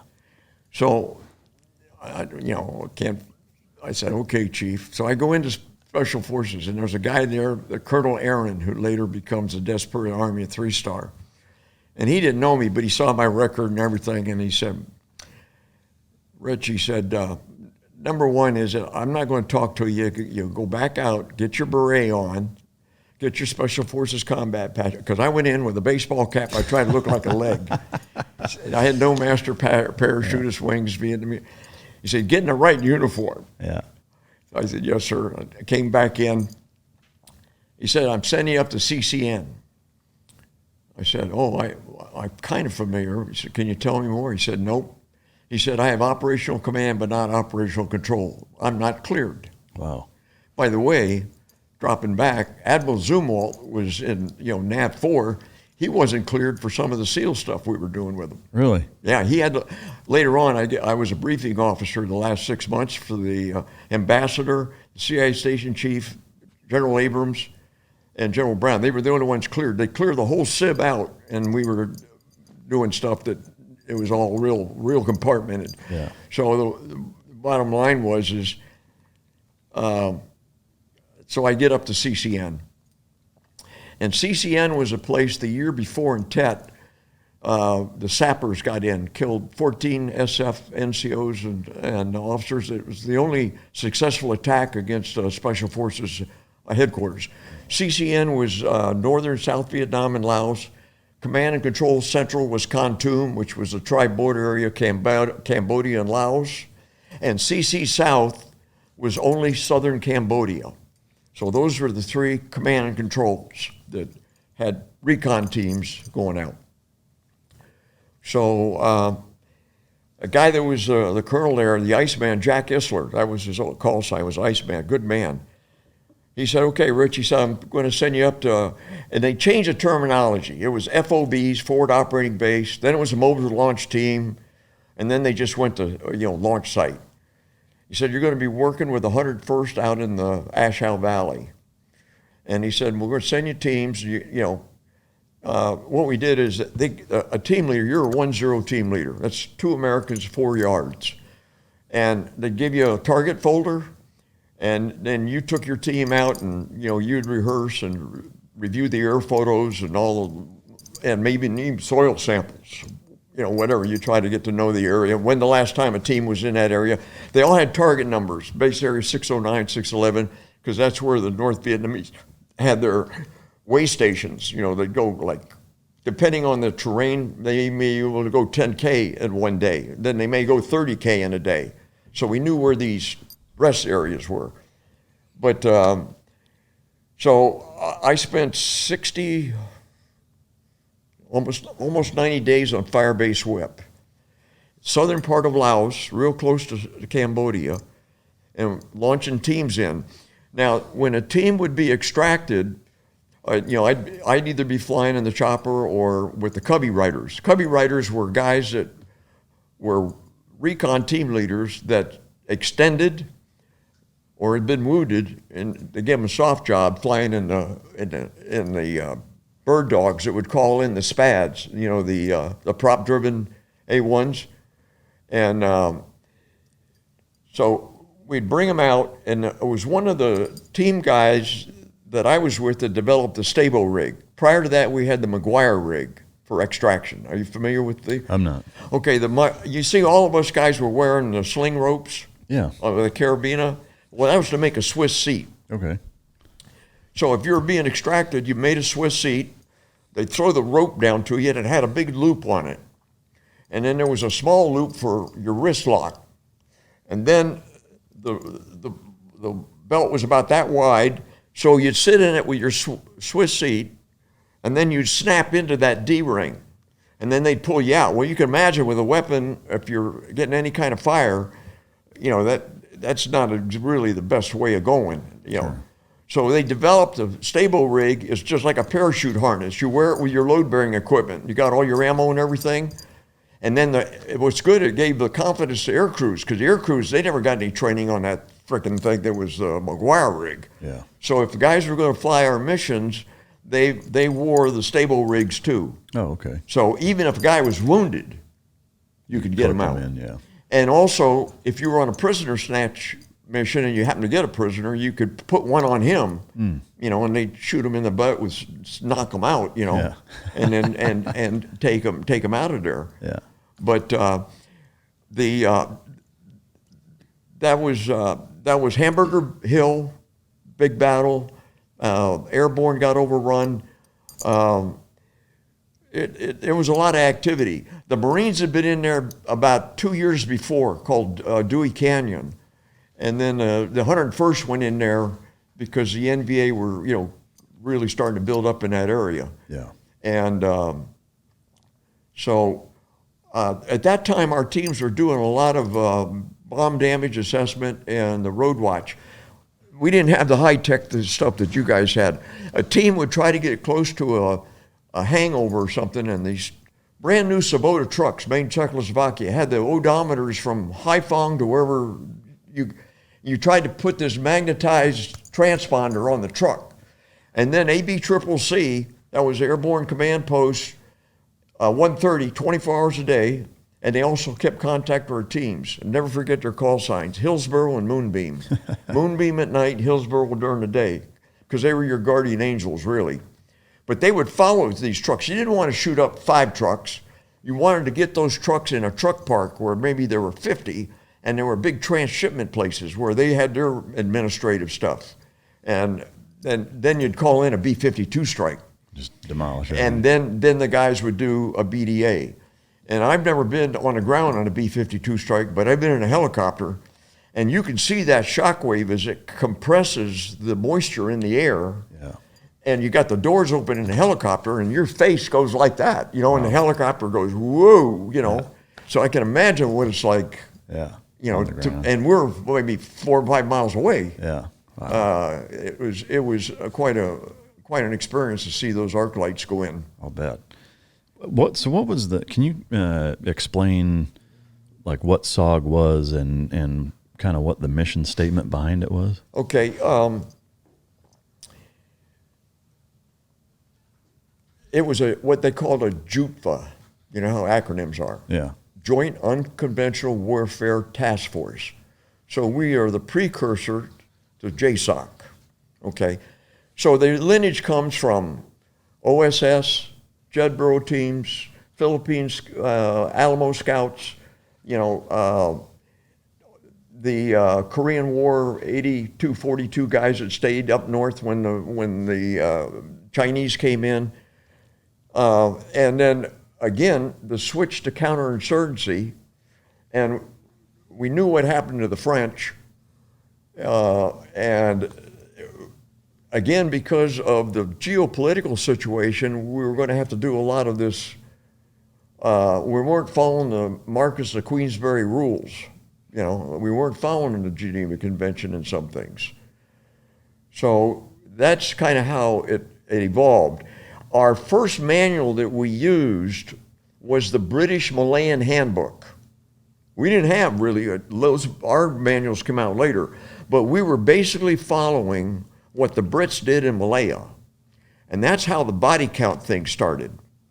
Well, it worked in Malaya because they were able to seal the border, and then they had 3,000 CTs, they called them, and they killed one, they put his picture up. And then pretty soon, you knew you were getting, well, we never could seal the North Vietnamese coming out of Laos and Cambodia. So body count it worked against us in a Psy-war thing and in the press, and their body count, when they got killed, it wasn't on the news. Yeah. Our body bags were on the news every night of guys being put in helicopters. Yeah. So what the hell was his name? Can't stand the guy now. I can't remember him. He was there at Tet. What was the name on the CBS guy that was a great newscaster? Not Cronkite. Not Edward R. Murrow. That's World War II. That's how old I'm getting. Yeah, I'm not sure. It'll come to me. What was it? Was it Meese or Cronkite? Huh? Walter Cronkite. Okay. Yeah, that guy said he's the one who got on. And I'm in Vietnam, and there's no way we can win. Shit, we were winning. Yeah. The VC had been completely eliminated. But he did more to undermine us with that because he had such credibility. Yeah. Not only with the American public, but with Washington, D.C. and the Hill. Yeah. Because he'd been a correspondent in World War II. I mean, the guy, but he got it wrong. Yeah. I'm sorry, what was the question you asked, sir? Well, just, in terms of the kind of the main mission set that SOG had, like, basing it off of the SAS and Malaya. That's right, the Malayan Handbook. And basically, the CIA was screwing up big time, and the Kennedy administration said, I want the military in this. And that's when this thing called switchback, when now I guess the CIA is back into paramilitary more, Yeah. but they got out of the paramilitary. Now, they were still flying the Air America. They were supporting our Special Forces teams with the CIA airlines, quote, Air America. But we basically took over the CIA's dirty job. I mean, hands dirty type job. Yeah. Were there several different mission sets, or like what were the main things you were doing? Okay, good. Op 31 was mare ops, the black boats and seals. Op 32 was air ops, the blackbirds. Op 33, was intel. Op 34, PSYOPs, or no, 33 was PSYOPs, 34 was intel agents. Op 35 is the one that everybody knows about. That's the ground recon. Missions, wiretapping, interdiction, PSYOPs, prisoner snatches, bomb damage assessment, pole bean operations, igloo white operations. So these are the guys that, and rightly so, you know, we never exceeded more than about 500 guys at one time in SOG, and you got, like now I think 27 Congressional Medal of Honors. Yeah. And you had 3 Medal of Honors in the SEAL teams in Vietnam. Yeah. And that was only 2 teams. Yeah. Yeah. With like a couple of platoons at a time. As far as your involvement with SOG, what all did you do while you were there with SOG? Well, again, it goes back to when I got up there, they told me I was going to be a launch officer, okay? And so I had 4 guys at the launch site because we had to play radio watch. We were on 24 hours a day radio watch. And I would get in a helicopter or a bird dog, and I knew when a team was being taken from my operating base, which was back at the 101st headquarters, and the team was on the way. Then I make contact with a cubby rider, and then we'd already done false insertions, and then they'd put them in, make sure we had commo, and then I'd come back to that fire base and basically sit on my butt radio watch. Yeah. You know, I mean, nothing glaring. I mean, you know, but it was important, and you never really talked. You just broke squelch. Oh, really? Yeah, you didn't do any talking on that damn radio because they had their people listening. Yeah. Matter of fact, that's how we knew our MIAs were KIAs. The Vietnamese ran a 16-inch, I think, copper commo wire all the way down to the Cam Mau Peninsula, and they had a tactical net and an admin net. And so let's say Neumann von Schlitz had his counter what they call them, counter guerrilla team. Let's say they waxed one of our teams, and they would photograph their bodies and take all, you know, and of course our guys are wearing sanitized fatigues and everything, and I never wore rank or anything when I was flying. It was always sanitized fatigues. And then we would have wiretaps. So we would get this Vietnamese guy that was put in for a medal because he had waxed one of our 1-0s. Oh, wow. So we knew the grid coordinates and everything, but we couldn't tell anybody. Yeah. And the saddest part was I lost a team, and the kid's name was Cecil, and his dad was a colonel in the Air Force in Tan Son Nhut, and he kind of knew what his son was doing, but I don't know how in hell he found out, but he ended up flying out to the fire base whip, and he asked me what happened, and would he see his son again? And of course I didn't know at that time he'd been already KIA. He was MIA officially, but later on we would get that admin report 2 weeks later. Yeah. And I just had to say, sir, I'm sorry. I said, I don't think you should be very optimistic about seeing your boy again. Wow. Because we never had a SOG guy captured. We didn't have one SOG guy in Hanoi Hilton. They all said, to hell with it. We're going to go, and we're going to take as many of them with us as we can. Yeah. So we don't think we had any SOG guys captured. One thing we just took a break and we were talking about off camera was Office of Personnel Recovery in asking, how many KIA and MIA from the SOG division there were. Can you refresh our memory on that? To the best of my knowledge, I think we had 217 killed in action and 80 MIAs. Yeah. And Special Forces, SOG, a collateral benefit of our operation, it was an economy of force. If we hadn't had SOG teams in Laos, there would have been, we estimate, 3 more North Vietnamese divisions being able to fight in South Vietnam. In other words, their RAP mission, Rear Area Protection, they had to dedicate a hell of a lot of resources.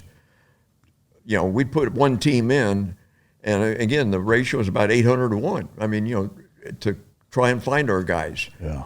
And when you do a lot of false insertions, you know, it was, from a military perspective, it's probably, you know, the one they'll be talking about when you're talking about economy of force and what you can do with a few guys to cause the enemy major headaches. Yeah. The total number of SOG personnel was 500 some? Well, you get, okay, I'm talking about the guys that are doing the work. Yeah. So at each one of those CNCs, you may have 20 or 30 team leaders. And, but you've got people doing a lot of, you know, for every guy, the old thing, every guy in the field, there's about 10 in support, yeah. You know. And let's face it, those missions were pretty hairy. And I forget what my boss's deal was. If you completed 5 missions, you know, then you could be a cubby rider, or you could work with the Brews training the mountain yards. You know, to go over there for a year, and I don't know, you know, like in World War II, they had the 25 missions for bomber pilots. Yeah. I really don't know what our SOG, it depended on the commanders and stuff, and also the guys that volunteered for it. Yeah. Some of the guys I heard even had, you know, some people say, well, he had a death wish. He should not have gone back. If you completed if a guy had a prisoner snatch or a real successful wiretap, Chief SOG would fly him to Taipei for, you know, I don't know, 10-day R&R, all expenses paid, and they gave him a, you know, Chrome 45 with their name on it and stuff. There didn't too many of those guys get that. I mean, because now we couldn't get enough volunteers into SOG from SF community. What we did was we went to the division LORP teams, long range reconnaissance teams, and asked them if they wanted, you know, to do this special thing. And so they basically became instant Green Berets, and they went through the training at Longtan. We had this training base where they did the Fulton recovery system, you know, all that stuff. So we were using a lot of conventional Ranger type guys. Yeah. Wow. That came into because we couldn't get enough we had guys coming from first group on Okie, TDY, but you know, you can't blame them. A lot of guys say, hey, no, I don't think I want to do that. Yeah. You know. Were there any other units, any normal Army units that weren't even special operations at the time that you guys were pulling guys from, or was it all either SF, Rangers, LURPs, et cetera? Well, Op 35 was an Army operation, so it was about 100% Army. Now, take that back with the exception, we had a couple Aussies. Really? That worked with us. And so, you know, the Aussies had a brigade the New Zealanders had an artillery battery with the Aussie brigade, and then the Aussie SAS had guys secundados, but I think they were wearing U.S. uniforms, just like we had guys go to Israel and wearing Israeli uniforms. Yeah. Back then or since then? No, since then, Delta guys. I got you. Can you share the part about the Office of Personnel Recovery and the class rings? Oh, okay. Well, it was called the JPRC, Joint Personnel Recovery Center. And what would happen is let's say there was a major engagement between 24th Infantry U.S. and 115th or whatever Dong Nai Regiment of the North Vietnamese Army. And so our guys would be searching their KIAs, and they'd find in a North Vietnamese pocket, you know, a West Point ring, a high school ring, or, you know, different personal effects that this guy had obviously taken off an American. So they could kind of look at where these units had fought and maybe that guy hadn't been recovered yet, but it gave him another clue. Now, a lot of that stuff later migrated to Hawaii, where we had that huge recovery effort. You know, in 1989, I was with a group of World War II veterans out in a little village of Krinkelt, where the Battle of the Bulge was in the 99th Division. And it was almost like being in Washington State, you know, thick fir trees and snow. And this sergeant said, well, my lieutenant was right over here, Lieutenant Holloway. It's the last time I saw him. So he's been MIA, and his name is on the wall. It's the Chapelle Cemetery with a rosebud on it. All those rosebuds mean MIA or missing, body's not recovered. Yeah. So, but we had some Belgians with us, young guys, 18, 19 years old, that were, you know, big-time World War II guys, very pro-American. And they had found some German bodies, but they just left them. But they were out looking for American missing in action. So the veterans left. About 2 weeks later, I get a call from this guy, JP, Jean-Paul Pierre. It says, Colonel Wall, mon colonel, we found Lieutenant Holloway. I said, where is he? I have him in my garage. Oh, wow. I said, take him back to where you found him. And at that time, it was against the law to be using metal detectors in the woods because people getting blown up, you know, the gendarmes would arrest him. So he was afraid he might get in trouble. So my four-star boss was a Navy Admiral Smith, one of the first nuke submarine guys. He called his Belgian equivalent and told what was going on. And so he called the Belgian authorities and the gendarmes. So I told JP, I said, we'll meet in the woods where you found him.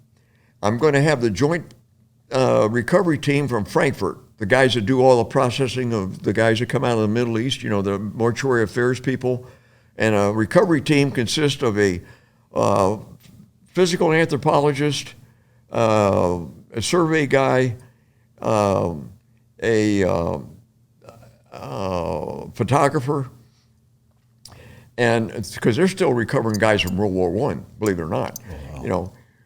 So, and then the Belgian authorities, the gendarmes, and the Catholic priests from this village. And so we were there, and a matter of fact, I'm going to leave while we're here, down San Antonio. I'm going to go to this guy's grave. Oh, wow. And he's buried in the National Cemetery at Fort Sam Houston. So they have this board, and all the bones are numbered. Well, this guy had been wearing a big, heavy wool overcoat, and he had galoshes. Everything a skeleton except his feet, they're mummified because they were in galoshes.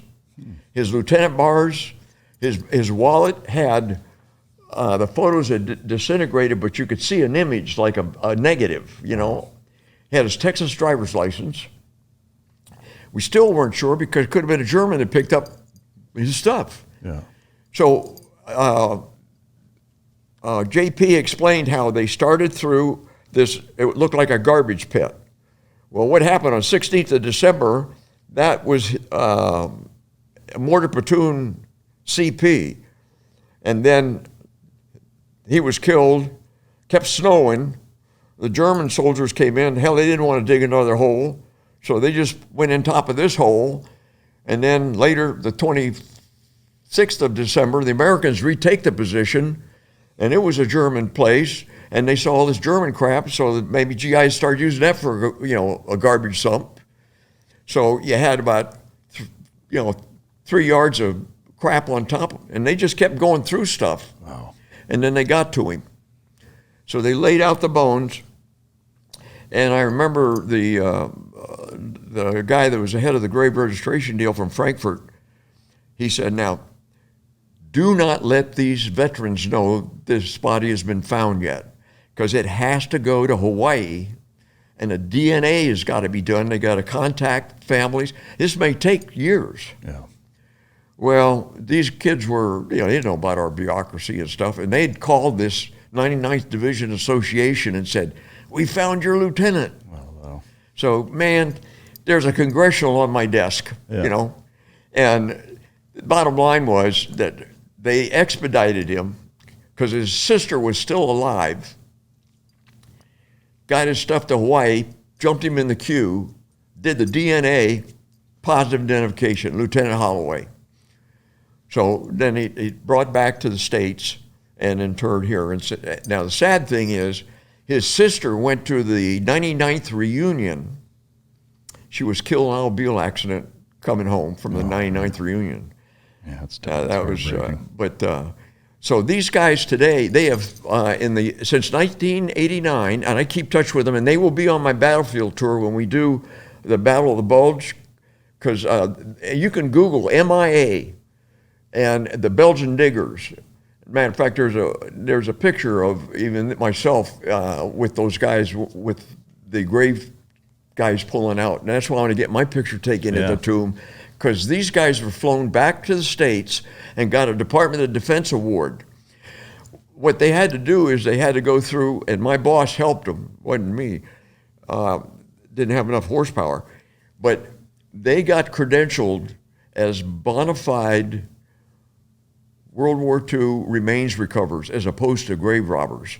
That's what they were. A lot of people digging stuff up and just throwing it back and taking the rings and stuff. There's been some interesting things, like one of the Texas A&M graduates, his father's ring was returned to him at Texas A&M by these guys. That's neat. So they find ball pins with names on it and stuff like that. Sure. But you can Google MIA guys, Belgium diggers, and it's interesting. Yeah, no, they're great. I'm glad that the United States government paid their way back here and recognized them for the closure that they gave those families. Oh yeah, absolutely. I mean that's wild. Sorry, I got off on a track there. No, it's all good. Going back to the SOG deployment, how did it end for you in country? Well, it ended. I'm out there with soldiers, not doing a hell of a lot of soldiering, but I love being with soldiers. And that 101st got a lot of tradition, history, and all pretty good. And so I get a radio call, come back to CNN. So, I jump in a helicopter and go back. And Jack Isler, my boss, Colonel Isler, said, Chief SOG wants to talk to you. So I went in, and Colonel Kavanaugh said, he didn't tell me what, he just said, Rich, he said, I looked at your record. You've taught at West Point. He wasn't a West Pointer, by the way, or anything, but he just, or maybe that was, trying to think. No, that was after. There was something that he was impressed, thought I had a lip license. And so he said, okay, thank you very much. So I get back in a helicopter and go back out to the 101st and tell Colonel Heffling, the brigade commander who had been SOG cleared for these operations that we were doing, because we were the ones that spotted the NVA coming to Hamburger's Hill, which allowed the 82nd or the 101st to move in there. And remember, that was a big bloody battle on Hamburger Hill. Yeah. So you guys identified them troop movement? Yeah, wise? yeah. Really? Can you tell that story? Well, the teams, we had code, and they just said, we got a division headquarters not too far from here, and they could, just the traffic and with those people, it was the cleaner the uniform, you knew the higher rank they were, and there were a lot of guys running around clean uniforms. Yeah. So they spotted the guys coming into the Ashow and preempted the 101st got to preempt them. Oh, wow. But anyways, I go back out there and think I'm going to spend 6 months out there with them and go to another, maybe Quan Tree, or do stuff on the DMZ, because I was doing a pretty good job as a launch officer and getting my teams out without losing teams, except for the one. And so I get another call, said, come back, bring your bag, bring your crap, you're going to Saigon. No, I said, hell, I'm happy out here, Colonel Isler. Says, he said, Rich, he said, you don't have a choice. get your crap and get in here. So I went in to say CCN, and he said, Rich, he said, you're going down to SOG, and you're going to be the command briefer for all special ops operations in Southeast Asia. Wow. So, yes, sir, I went down there, and Chief SOG said, okay, here's what we do. Every Sunday, we brief all of our operations to the ambassador, CI station chief, Comus MACV, then it was General Abrams, General Brown, the 7th Air Force commander, because we were using a lot of his assets, everything from B-52s to SPADs. And so he said, and what I want you to do is I want you to run our CIC, Combat Information Center. And I had 2 great NCOs who had been 1-0s. Great guys. And they've been in Vietnam like 4 years. Yeah. Just kept extending, they're kind of, and real pros, Duffield and Huffman. And so they made all my slides. This is the day when it view graphs and slides, and we had aerial photography, but I spent almost all week in there reading after action reports from all the CNCs, reviewing stuff with Chief SOG, what he wanted to tell them, what he didn't want to tell them, and then we'd go in there for a briefing and they clear the SIB. All the G2, everybody left, except that team. And so I briefed for an hour, and some of the stuff we showed, we burned right there. Some of the stuff, we pretended we never did it. Just real close hold stuff. The black boat operations, General Zumwalt would be there, but after that he would leave. I don't think that only happened but once. I never really saw him much, except I thought he always needed a haircut. That's funny because his policies in the Navy were what allowed, at that time, guys to have beards, long hair, smoke weed. Like the Zumwalt era in the Navy was wild. Really pissed the chiefs off when he made everybody wear Chiefs uniforms. Remember, they did away with the bell-bottom pants and the Dixie cup. Yeah. But again, the good Lord takes care of fools and drunks, and way back when I was both, maybe still a little bit of a fool, but the bottom line is I was out of the room, the bosses were talking, and I heard this secondhand. Third hand, really, because General Abrams asked Colonel Kavanaugh, he said, what's Rich's status? And he said, he's a reserve officer. And he said, tell him to put his paperwork in for regular Army. And Kavanaugh knew my record. He said he already has, sir, and he's been turned down. He didn't have a degree way back when. And number 2 is his year group is over. They had more majors for 61 that you go through a year group. You stay with that year group. Like I was OCS, but I was associated with a class of 61 out of West Point. That's what they did. Yeah. ROTC would be associated with the West Point class, the year they graduated type thing. So bottom line is Colonel Kavanaugh told the other colonel, Jack Isler, and Isler said, put your paperwork in, Rich. And I said, I don't think it's going to work. And he said, put your paperwork in. So I put my paperwork in, and I got orders to Dyess Air Force Base as a liaison officer, C-130s, great, on jump status, jumping all over the world, If I couldn't be, I knew I was going to be with soldiers because I was persona non grata. I knew I wasn't going to go to an infantry unit. So why not be, the only military in a non-military organization? Yeah. So the bottom line is I get there and a great tour, great guys.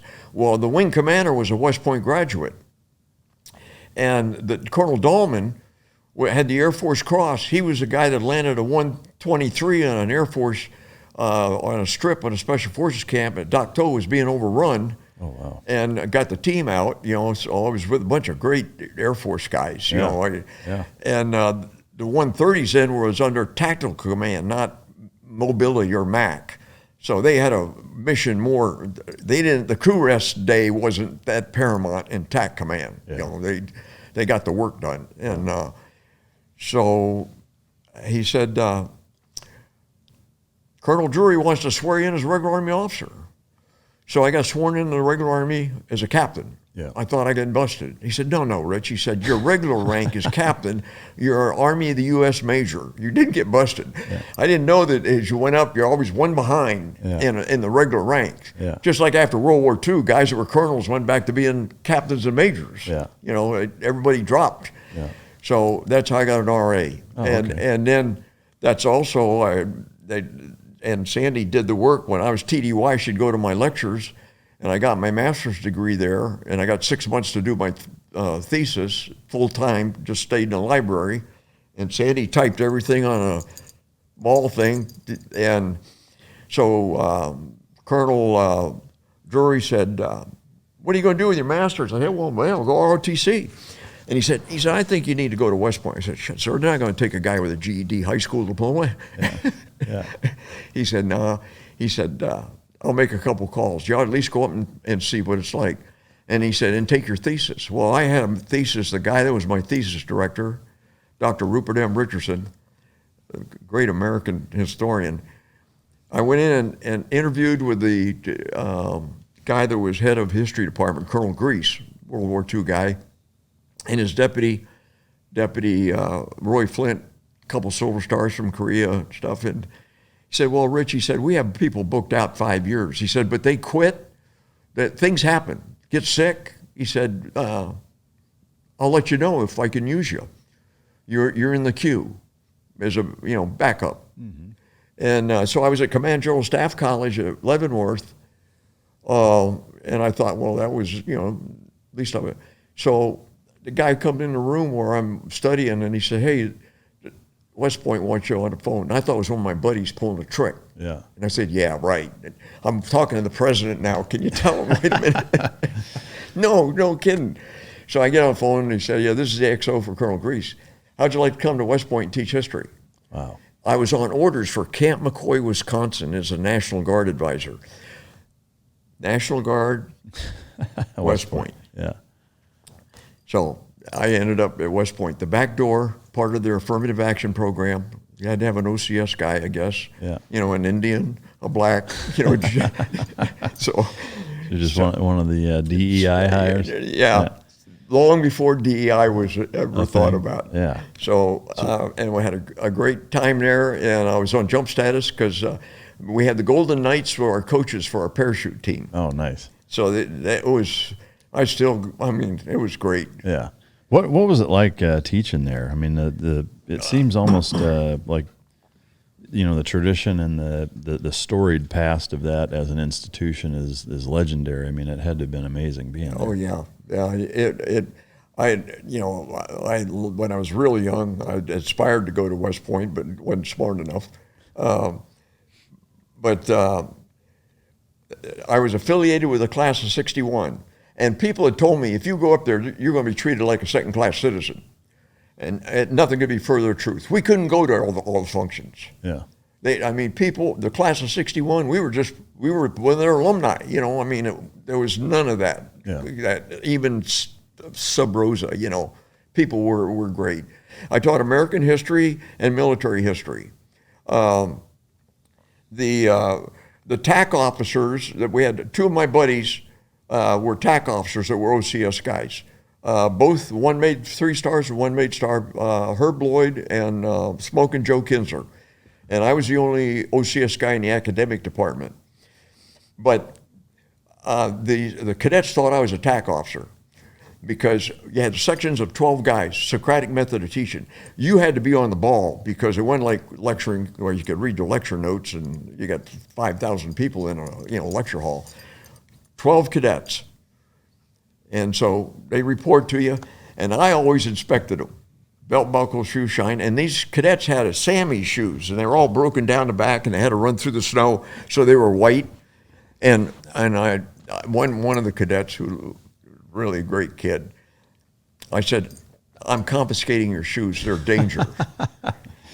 They're all broken down like a slipper. Yeah. I said, I want you in your Sammy shoes. That's a Saturday inspection, shoe. Yeah. If I got time to spit shine my shoes, I said, the Army ain't going to issue 2 rifles. Yeah. One for the parade field and one for fighting.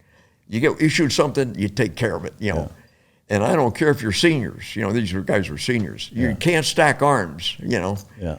And so he's running back across the campus in his stocking feet, and there's snow on the ground, and the commandant, was a brigadier general, was walking by, and he sees this cadet with his socks. Yeah.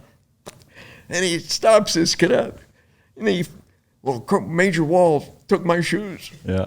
So the commandant calls my boss, Colonel Grease, and he said, "You got an instructor that's abusing cadets." And Colonel Grease called me in and said, "Rich, you can't do that, you know." But the cadets thought it was great. Yeah. And they were the kind of stuff, like one day I came to class, they knew I'd come in early. And I don't know how in the hell they did it. They had to have collaboration with the janitor, but they took all the desks and chairs and barricaded the door so I couldn't get in. So we played games like that, you know. Yeah. But it was a Socratic method of teaching. They had to be on the ball, and you had to know your crap. Yeah. You know, in the math department, it was easier because they said, take boards. If you were given problems, math problems, then the first thing you did, you had to, without your notes, you had to go and do that math board. Yeah. You know, well, in history, it's a little more difficult. So what I would do is I would just have an outline of what their reading assignment was for the next class. And then I would follow that outline, and I would, using the Socratic method of asking rhetorical questions and stuff, then you get them to participate. Yeah. And then we did have some team teaching. I taught with the guy that was a rugby coach. The West Point always has a British-Scottish liaison officer. Primary duty is rugby, but he's also got some academic duty. But we team taught the Gallipoli campaign, you know, the beginnings of the amphibious operations and the mistakes made, which the Marine Corps learned from. And it was 1976, the first women came to West Point, which was, the cadets were really against it. And I didn't think they should be there either. But I told the guys, I said, we spent a whole hour talking. I said, you took an oath to the Constitution. The people of the United States have spoken. They're paying for your education. If you can't accept the fact that women are coming here, then you need to get the hell out of my room, because you can't be an officer. I said, we don't work for ourselves. We work for our country. And they're coming. So guys, make it work. Yeah. You know. Was it tumultuous when they first showed up? Was it still? You know, the faculty wasn't the problem, although, you know, all of us hated to see it coming in a way. You know, I mean, we thought it was going to somewhat compromise the warrior ethos. Academically, they were sharp as hell. I had the Ranger problem for the summer camp, and they had these gals wearing only about 35-pound rucks, but it was a 20-mile march. Geez, the leg splints, shin splints. And then we went on a Ranger problem, and they were in swamp water and bladder infections. You know how many OBGYNs they had at West Point? Probably zero, but two. Take care of the faculty wives. Oh, I got you. You know, so no one thought about it. You got to have more OBGYN doctors now. Yeah. And so the PT program, they were going to say, is the same. They couldn't do the pull-ups. They couldn't do the push-ups. So they modified it. Now, some could. When I say that, I'm generalizing. But most couldn't. So, you know, the Air Force Academy had female companies and male companies. West Point integrated from the beginning. I thought Air Force Academy did a better job. Yeah. But most of the gals were legacy. Almost all of them were from military families, and they were sharp. Yeah. They were really. I mean, they wanted to be there, and they were going to put up with the crap. Plus the crap, because they were the first girls. Yeah, yeah. You said you did American history and military history. On the military history side, is it like human military history, or was it American? It's a survey course, and you go from Epaminondas to the Arab-Israeli War. So, you know, it's like studying the American history. You go from colonization to contemporary. It's a one-year survey course. It's like drinking out of a fire hose. Sure. But you do develop a professional reading list for them. And the bottom line is it gives them a taste. Now, in 1976, you could add dimensions. that they can't do today. My Leavenworth class had like 15 Israeli officers. The Yom Kippur War, these guys left, fought a war for 4 months, came back to the class. Wow. Our instructor said, these guys are going to teach. Yeah. So we had guys that just came from the Golan Heights, you know, and from the Sinai Peninsula, and we refought, although we still had to do the river crossings of the Rhine and the, you know, fighting the Russians. There's still the tactical side of it, but the tac side, we got updated real quick. Right. On what a T-64 could do, you know, or T-72 versus an M-60 or whatever, you know. Yeah.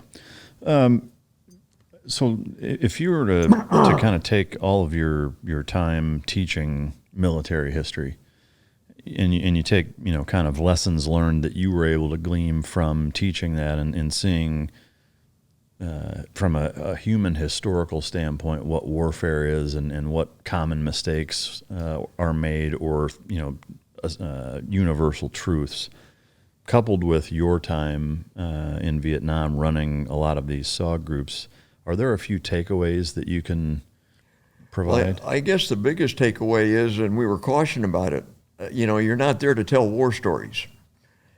At the academy.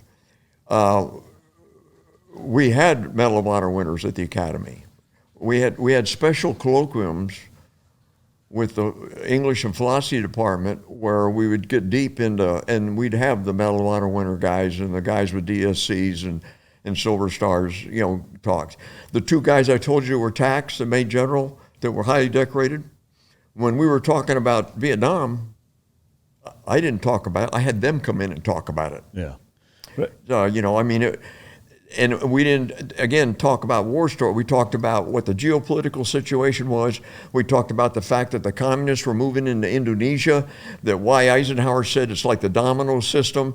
If we give up, you know, Korea, the whole thing could go, you know, and it was historically true, you know. So it was more geopolitical, national strategy versus campaign strategy, down to, you know, tactics. But we're trying to train future leaders, so we spent more time relative to what a battalion does or division. We spent more time talking about what an army group, what coalition warfare is. Coalition warfare, you know, is great as long as the enemy threat is there. Mm-hmm. And Churchill said it best, you know, the only thing worse than fighting a war with allies is fighting one without them. And if the enemy's getting defeated, coalitions have a tendency, then their own national vital interests take precedence over the threat. Right. That's interesting. I mean, so for the military history side, were there lessons that you tried to pass on to the cadets that were very generic as far as in the history of how humans fight each other, like lessons learned or anything like that? Well, you know, we had social functions where I'd probably get into that. But not coursework-wise? No, well, because in the course you're going from the Greeks, you know, and you got to cover these major battles and things that were happening culturally, yeah, politically, economically, you know, and you're doing the first time the cadet gets into tactics is at the basic officers course, and the advanced course is a captain. And then Commander General Staff class is the last class where you really get division core tactics. The War College is all geopolitical. You hardly do any of that in a War College. Now, the thing I hopefully implanted is what, you know, General Patton was a personification of. You never stop learning your art. There's a science to being, you know, in military, and there's an art to it. The art to it has to do with this, and up here. You know, you know how many rounds it takes to neutralize a target, you know, the science part of it. You know what a 4.2 KT artillery round will do, you know, to a dispersed battalion over 11,000 yards. But the main thing was, I said, okay, guys, this is what I have. I have The Forgotten Soldier. That's about a German soldier, true autobiography that fought on the Russian front for 3 years. Name was Sager. Man, there isn't an American soldier who went through what a German soldier went through. You know, when you look at the war, the Russians killed 10 Krauts for every one we killed. They lost 13 million men in the German army.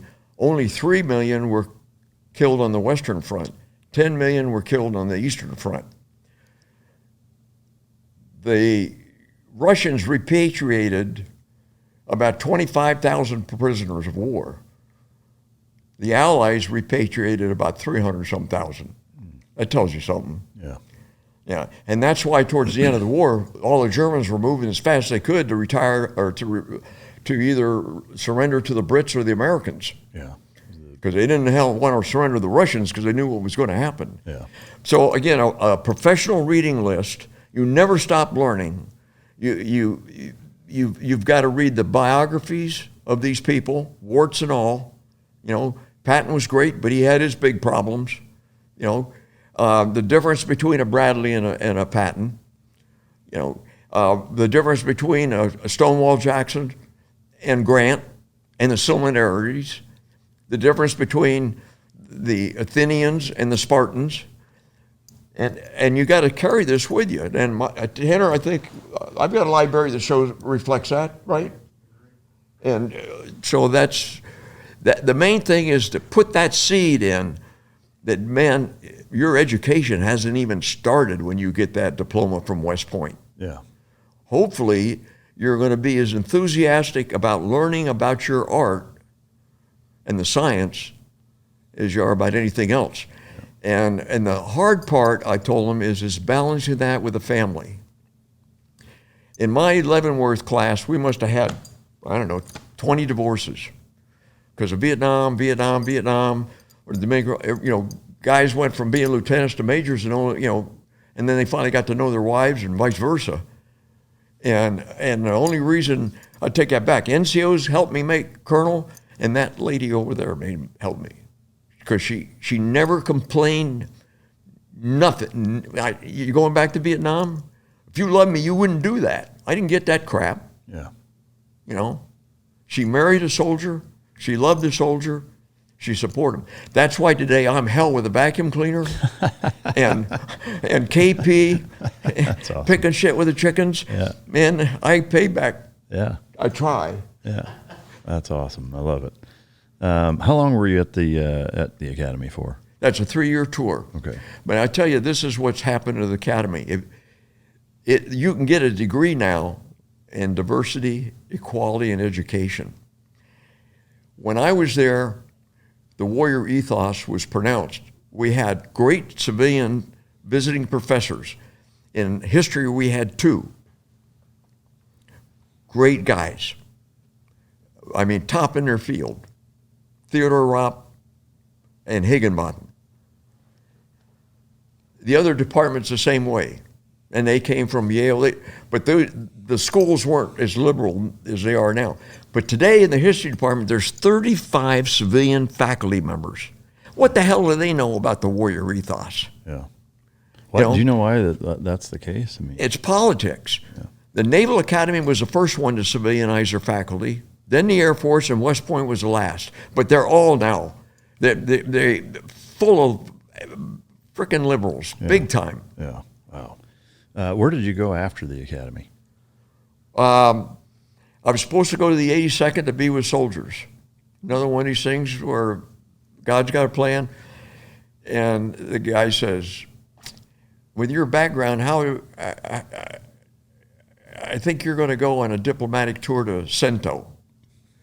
And I thought, oh, shit. Well, let's see. NATO's Northern Europe, Mediterranean. CENTO at that time was UK, United States, Turkey, Iran, Pakistan.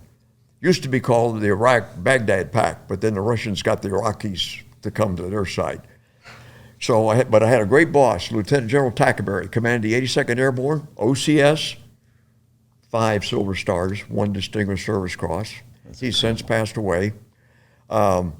And we traveled all over those countries on military exercises. And that's when we went up to Pakistan. We went up the Khyber Pass into Afghanistan, and we were doing a little intel work. That was when the Mujahideen, we were getting the missiles to them and stuff like that. Mm-hmm. And then he said, well, Rich, he said, you're a lieutenant colonel now. He said, there's no way you're going to get, I think you're going to get back to soldiers to make colonel. He said, you need to go to the Pentagon. And he said, and I'll make a call or two. And I didn't know what he was calling. So most people, oh man, I don't want to go to the Pentagon. Hell no, but not no. That's the fog factory, And so I went to the Pentagon. I ended up in war plans. I was a NATO desk officer. Of the thousands of lieutenant colonels in the Pentagon, I was put in a position where, again, just like I was briefing Abrams once a week, I was seeing the Chief of Staff of the Army one-on-one a couple times a week. I was then, from war plans, I went to be the Joint Action Control Officer. All the joint action stuff that was on the Secretary of Defense and the JCS agendas, I tasked the action officers to get the paperwork to my boss, the desk ops in the Army, who then we'd go in and brief the Chief of Staff of the Army, went to the JCS meetings. And and again, Sandy, at 4 o'clock in the morning till shit, sometimes I slept at my desk and had my uniform hanging there. It was a lot of, but I was working with a stable, I was Napoleon's corporal. I was working, all the guys I worked with were made general, but I made colonel, and that was way above my E6 that I was. Yeah. So, but the thing is, I was with a group of guys that had the same mission mentality if they'd been in the field. If a guy, like when I was a NATO desk officer, at 4 PM, I get a tasker that would probably require me to work, if I could, all night. But what I would do is, I would be there until 10 or 11, but I could call the Navy action officer, the Marine Corps, the Navy, the Air Force action officer, because these were joint issues. And I'd get their papers that their bosses were going to get, and I'd write my boss's paper and then put them into a JCF briefing book, and then be able to go in for the pre-brief. But those guys, they could have said, well, I got a carpool, I got to leave. And they did, because maybe they lived 50 miles outside of D.C., 2-hour drive or something, or even longer, take a train. Some of those guys lived way the hell out, in Pennsylvania. But these guys, we'd all just stay there all night if we had to get the work done. Yeah. And how long were you there for? Was that 3 years? That was 3 years. But I still wanted to get back to soldiers. And I told Sandy, well, we're going to retire as lieutenant colonel, which I was, I was doing what I loved, so, no problem. I would have liked him with the 82nd or the 101st. So General Otis was my boss. 3-star he was my raider, and 4-star was my endorser. So those are kind of nice reports as opposed to being rated by another lieutenant colonel endorsed by a colonel. So I went into my boss, and he knew I was getting a little burned out. And I said, hey, sir, I said, the 101st has a 3-week air assault course. Can I go permissive TDY? And I had a great sergeant major that was my backup.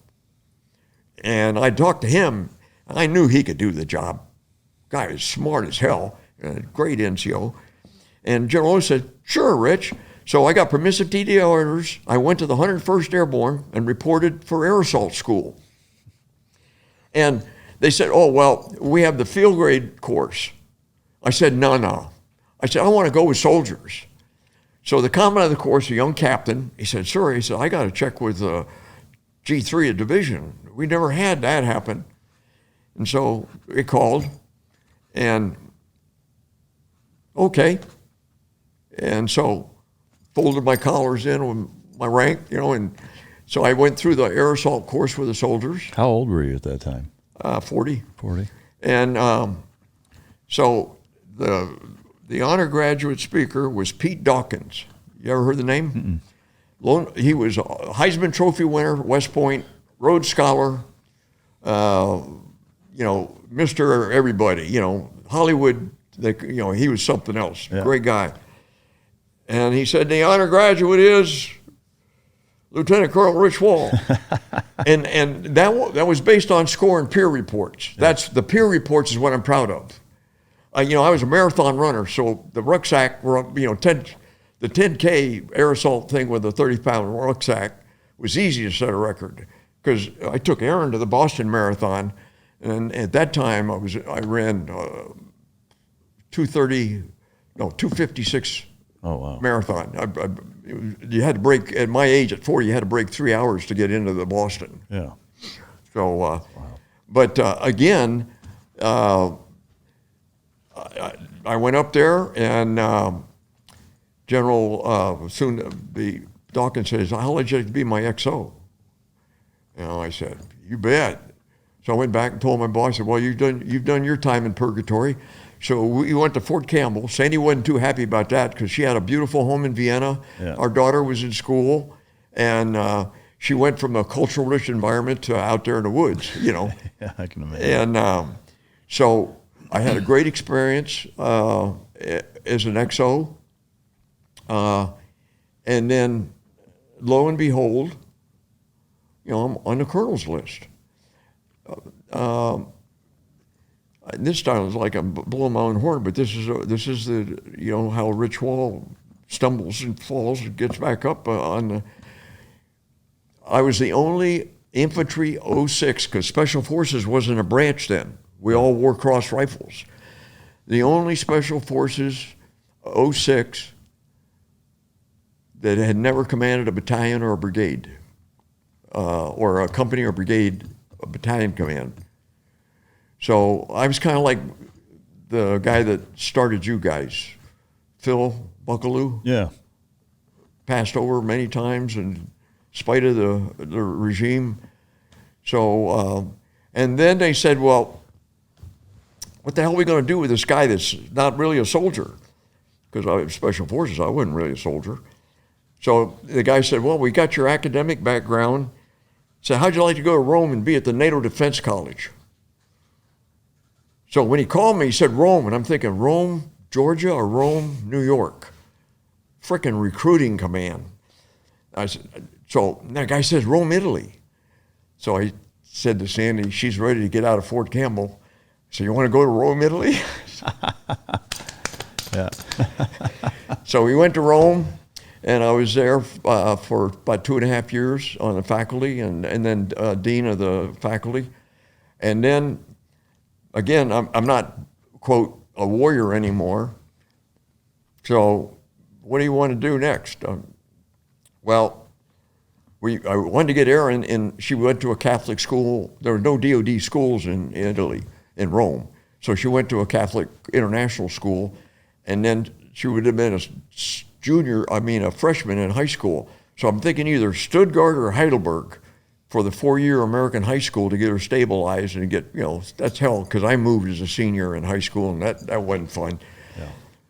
So I don't know how my name got into they call it a black book.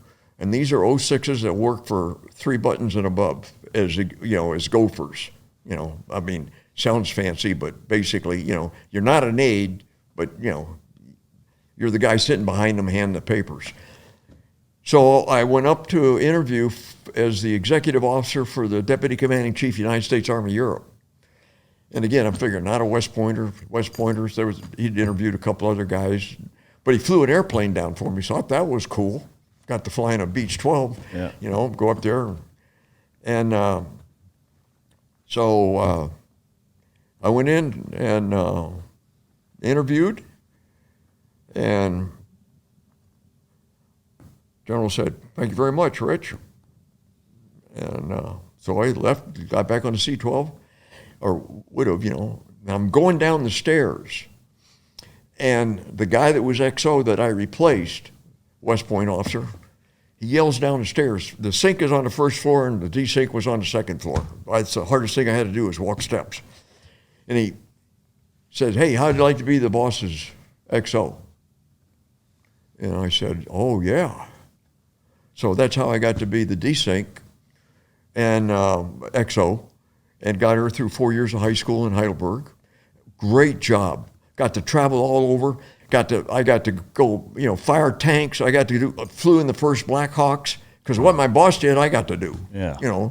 We got to ride in the Sinks train, took her to, Berlin, stayed in the Wamsi house where they signed the papers for the Jewish problem.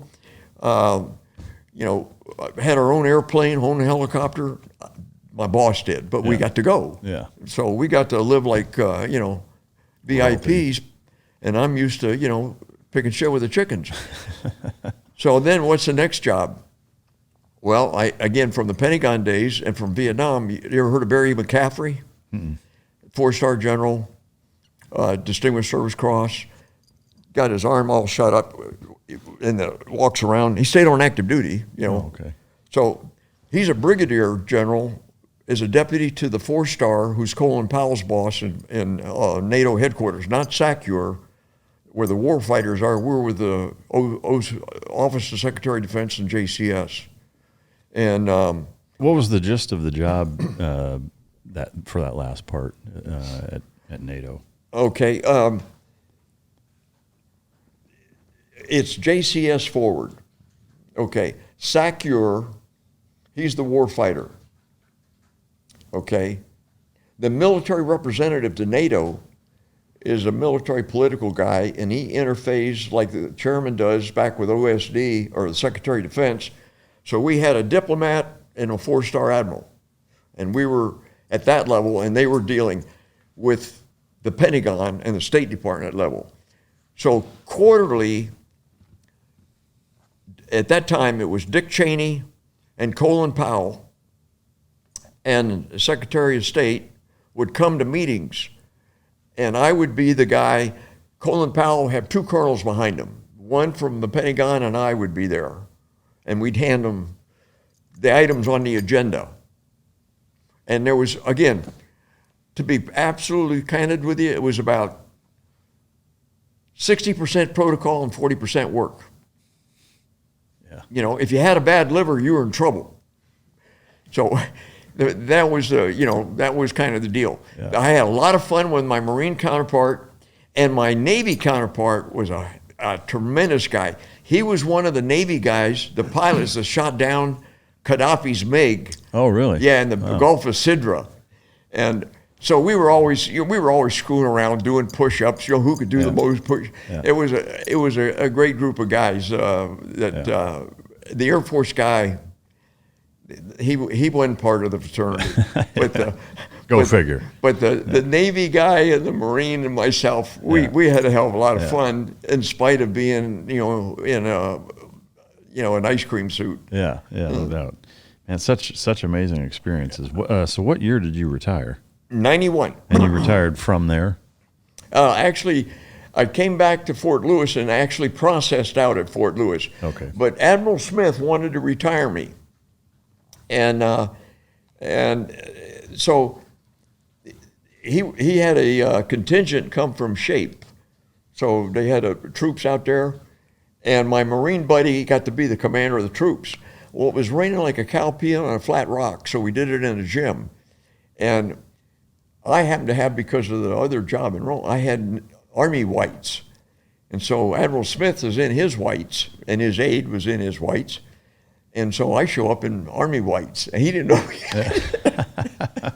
The only thing I said, "I'm sorry, sir, we wore black shoes." Yeah, that's awesome. But so I retired there, along with the Navy guy. Yeah. So Bill Williams and I both retired out of there. Yeah, that's amazing. What a storied career. I mean, 35 years is such a long time to be in. I mean, it went fast, but since I've retired, it's gone by faster. Yeah. What have you done since you retired?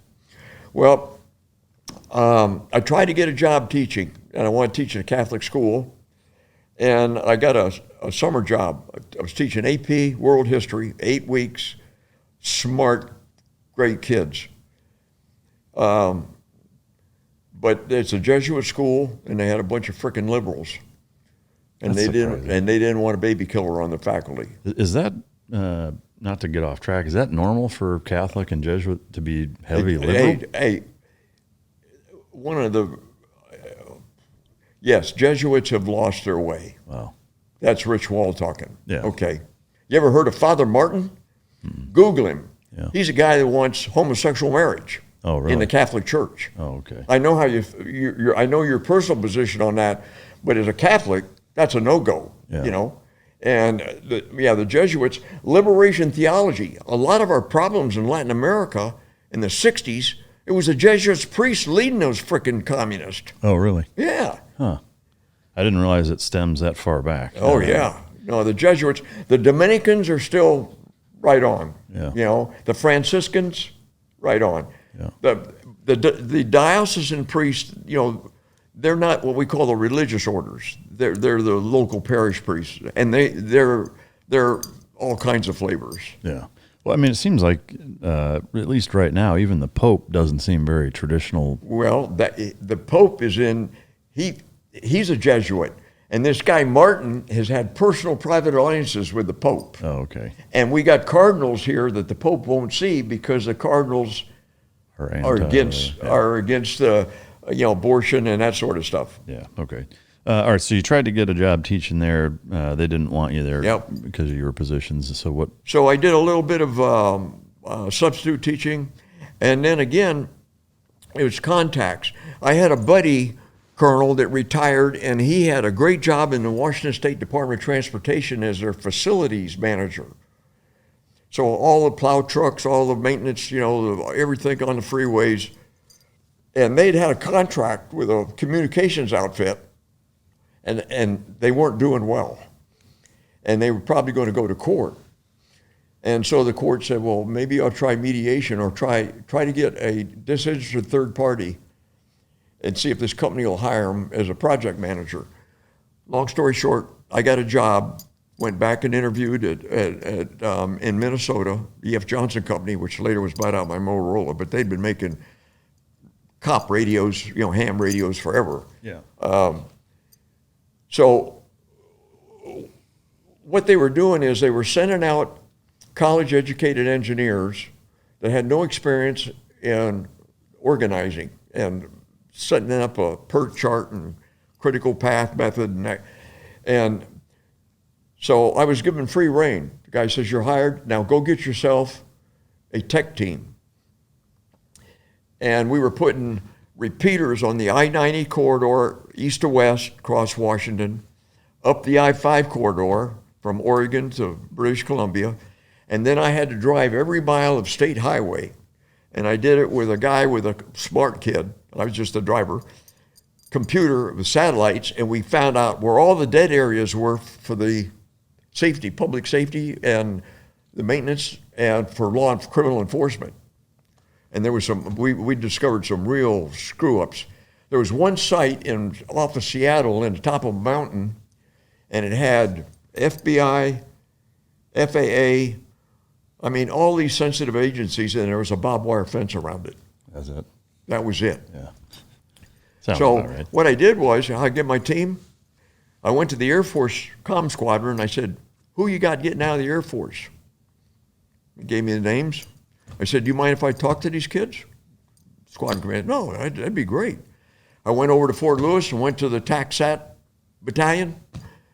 How many guys you got going to be either retiring or getting out, ETS? And he told me. So I put together a team of 8 guys and 1 gal with all kinds of, you know, good military school tech training.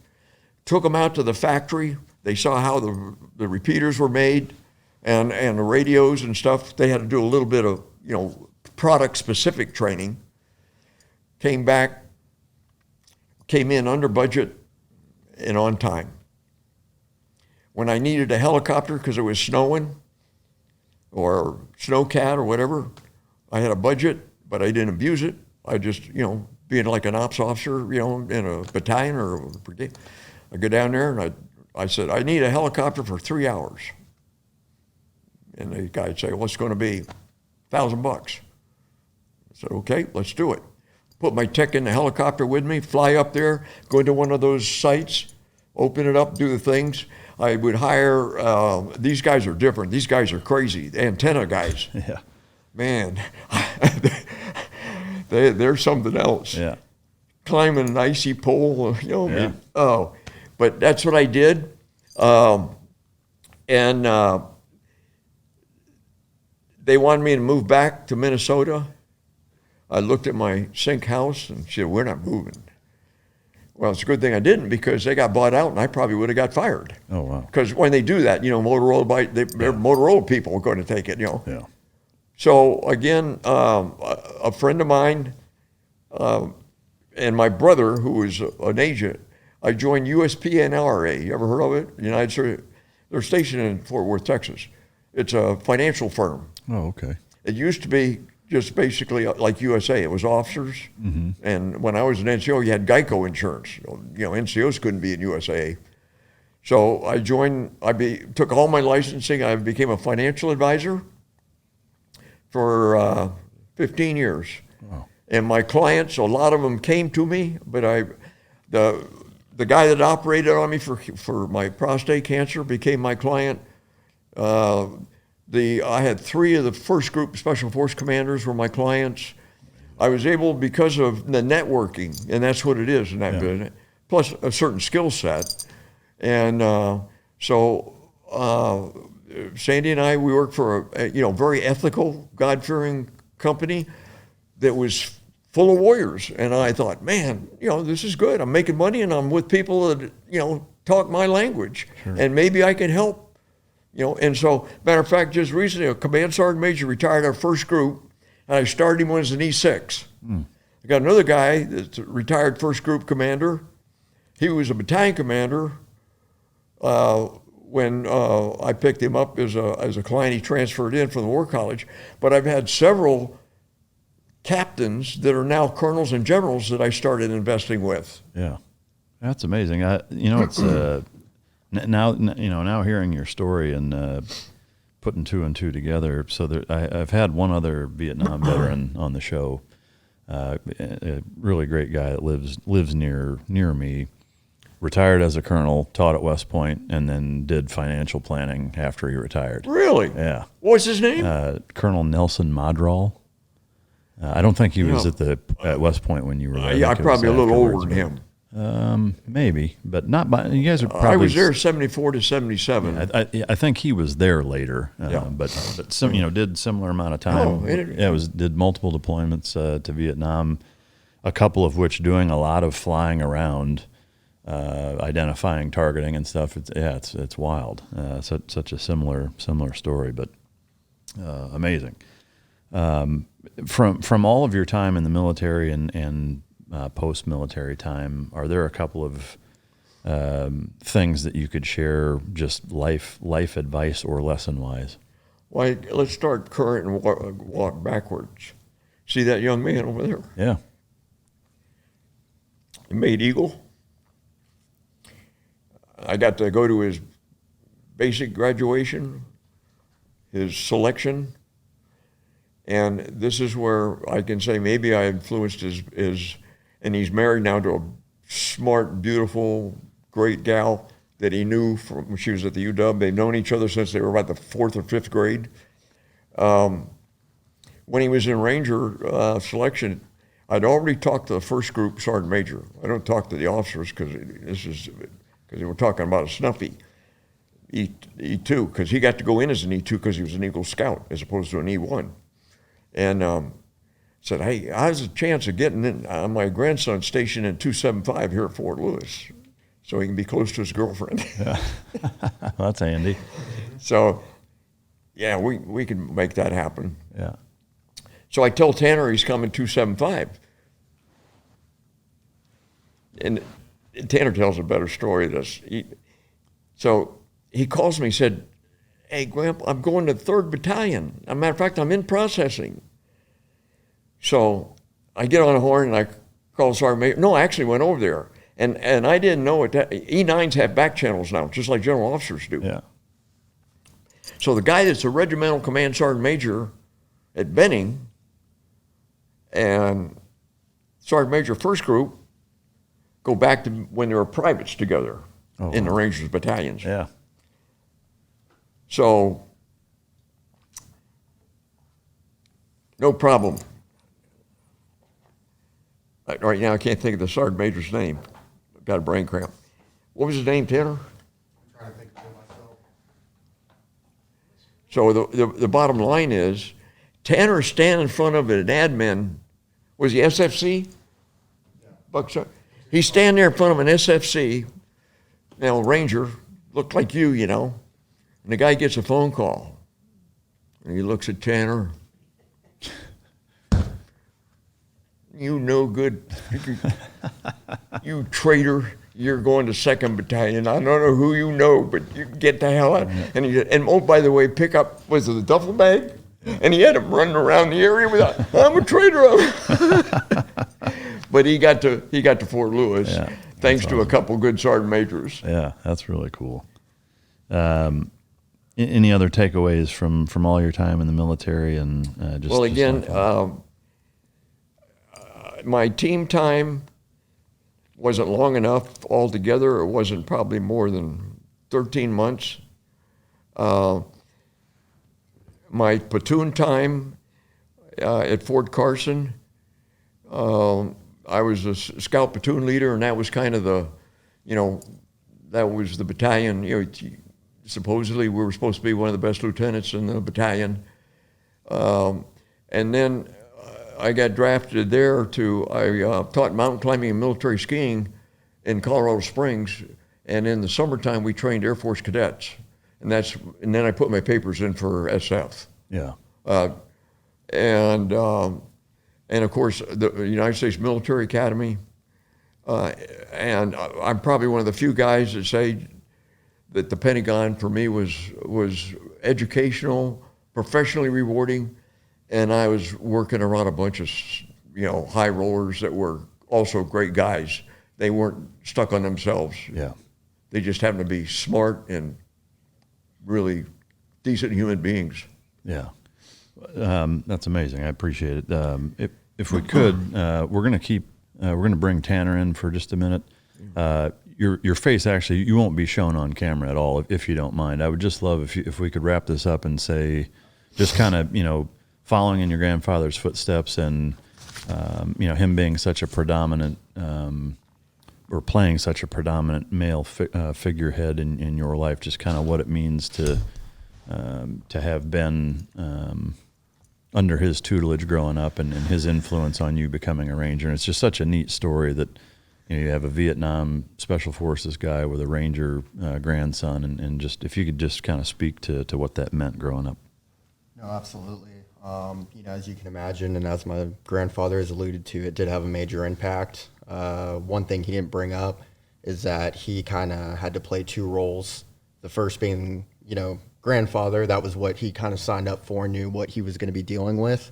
And the second role that he didn't sign up for, but he willingly did it and lovingly did it, is filling that dad capacity.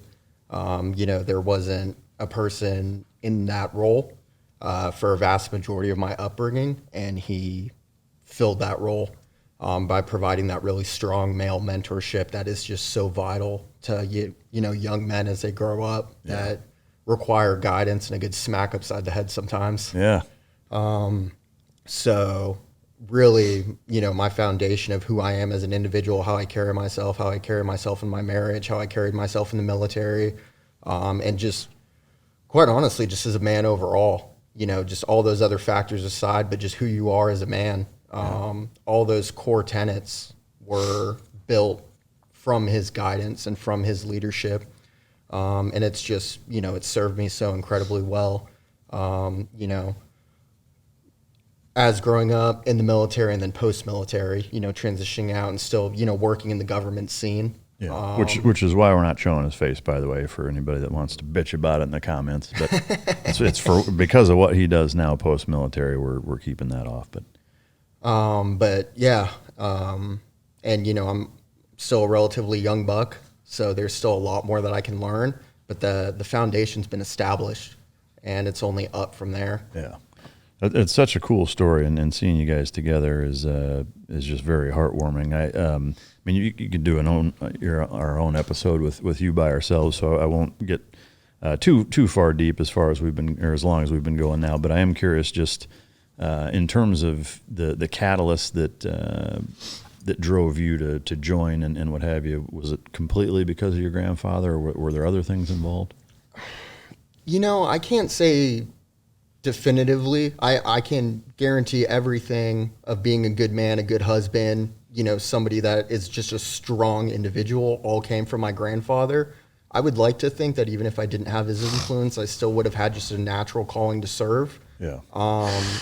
Actually, now that I think about it, I can say without a doubt that between him and my mother, because I, watched my mother go back into the military, because prior Army, and then rejoined the Air Force after a pretty large gap in service. So I think, their influence definitely led that to me. Yeah. But, I never, being 5, 6 years old, I still thought guns were awesome, and playing in the woods with my friends, and, just going out and playing soldier. And we didn't even know, what that was or what it entailed, but it looked cool. Yeah. So I would say it was a blend. Their influence was, I'm sure, 60, 70% of it, but I still think there was a little crevice in there of me that would have had a high potential to go down that route regardless. Yeah. But I can say without a doubt, at 6 years old, I was like, I want to. Yeah. I want to be in the military. Yeah, that's great.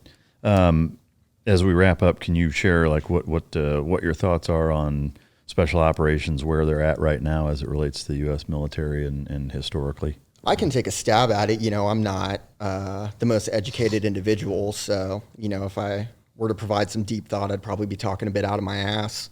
But one thing that kind of I found interesting, and my grandfather just alluded to it, is that, and I'm going to kind of butcher it a little bit from what you said, but you talked about how you keep wanting to get back to being a soldier, and how SF wasn't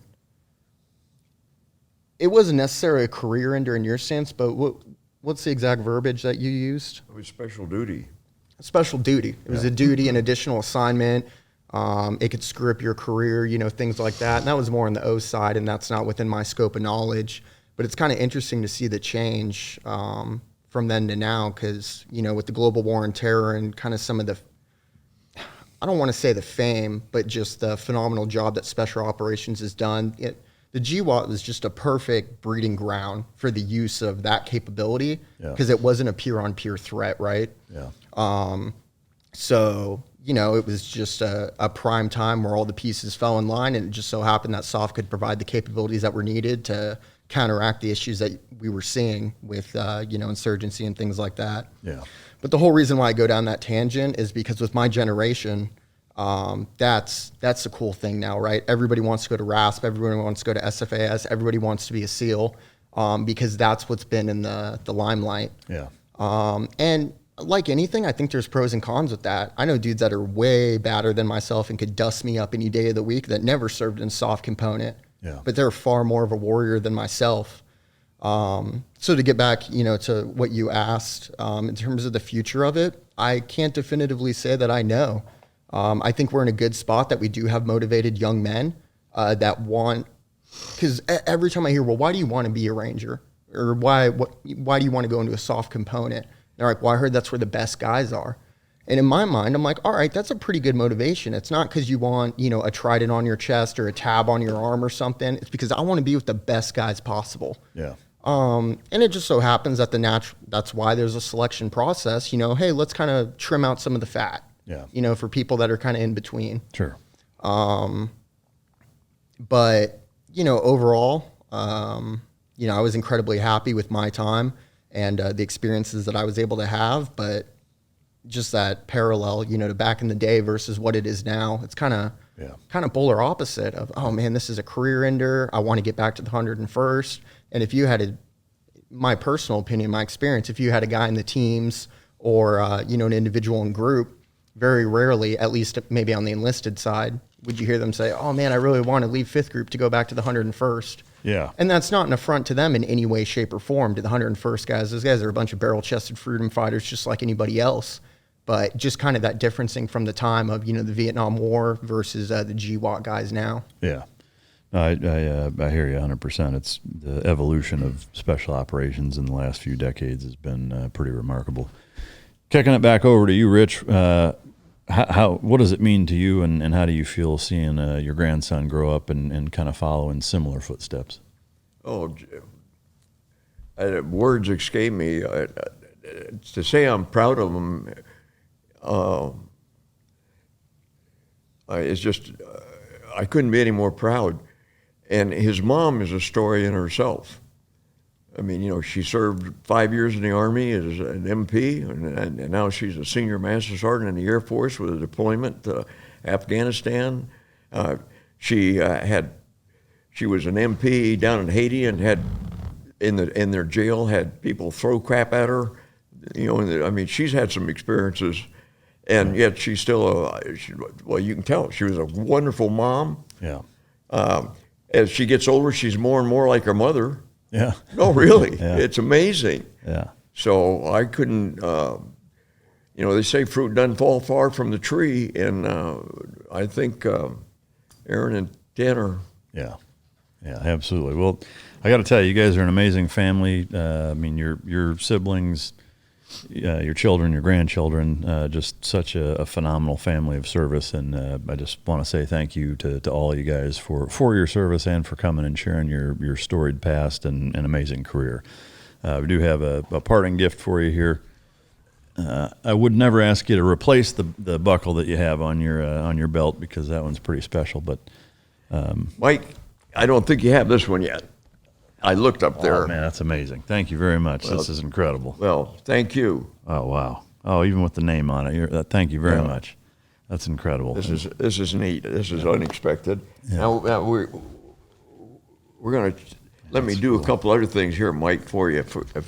Are we shutting this off now? Not just yet. Oh, so okay. in that box, I don't know if you opened it or not. It's actually my gosh! In addition to the coin. So yeah, it's a mic drop buckle for coming Holy on the show. Smokes. Every one of our guests now gets that. Thanks to John Johnston and Champion Choice Silver. So thank you to them for Holy providing smokes! Yeah, so I can show you that, hon. Yeah.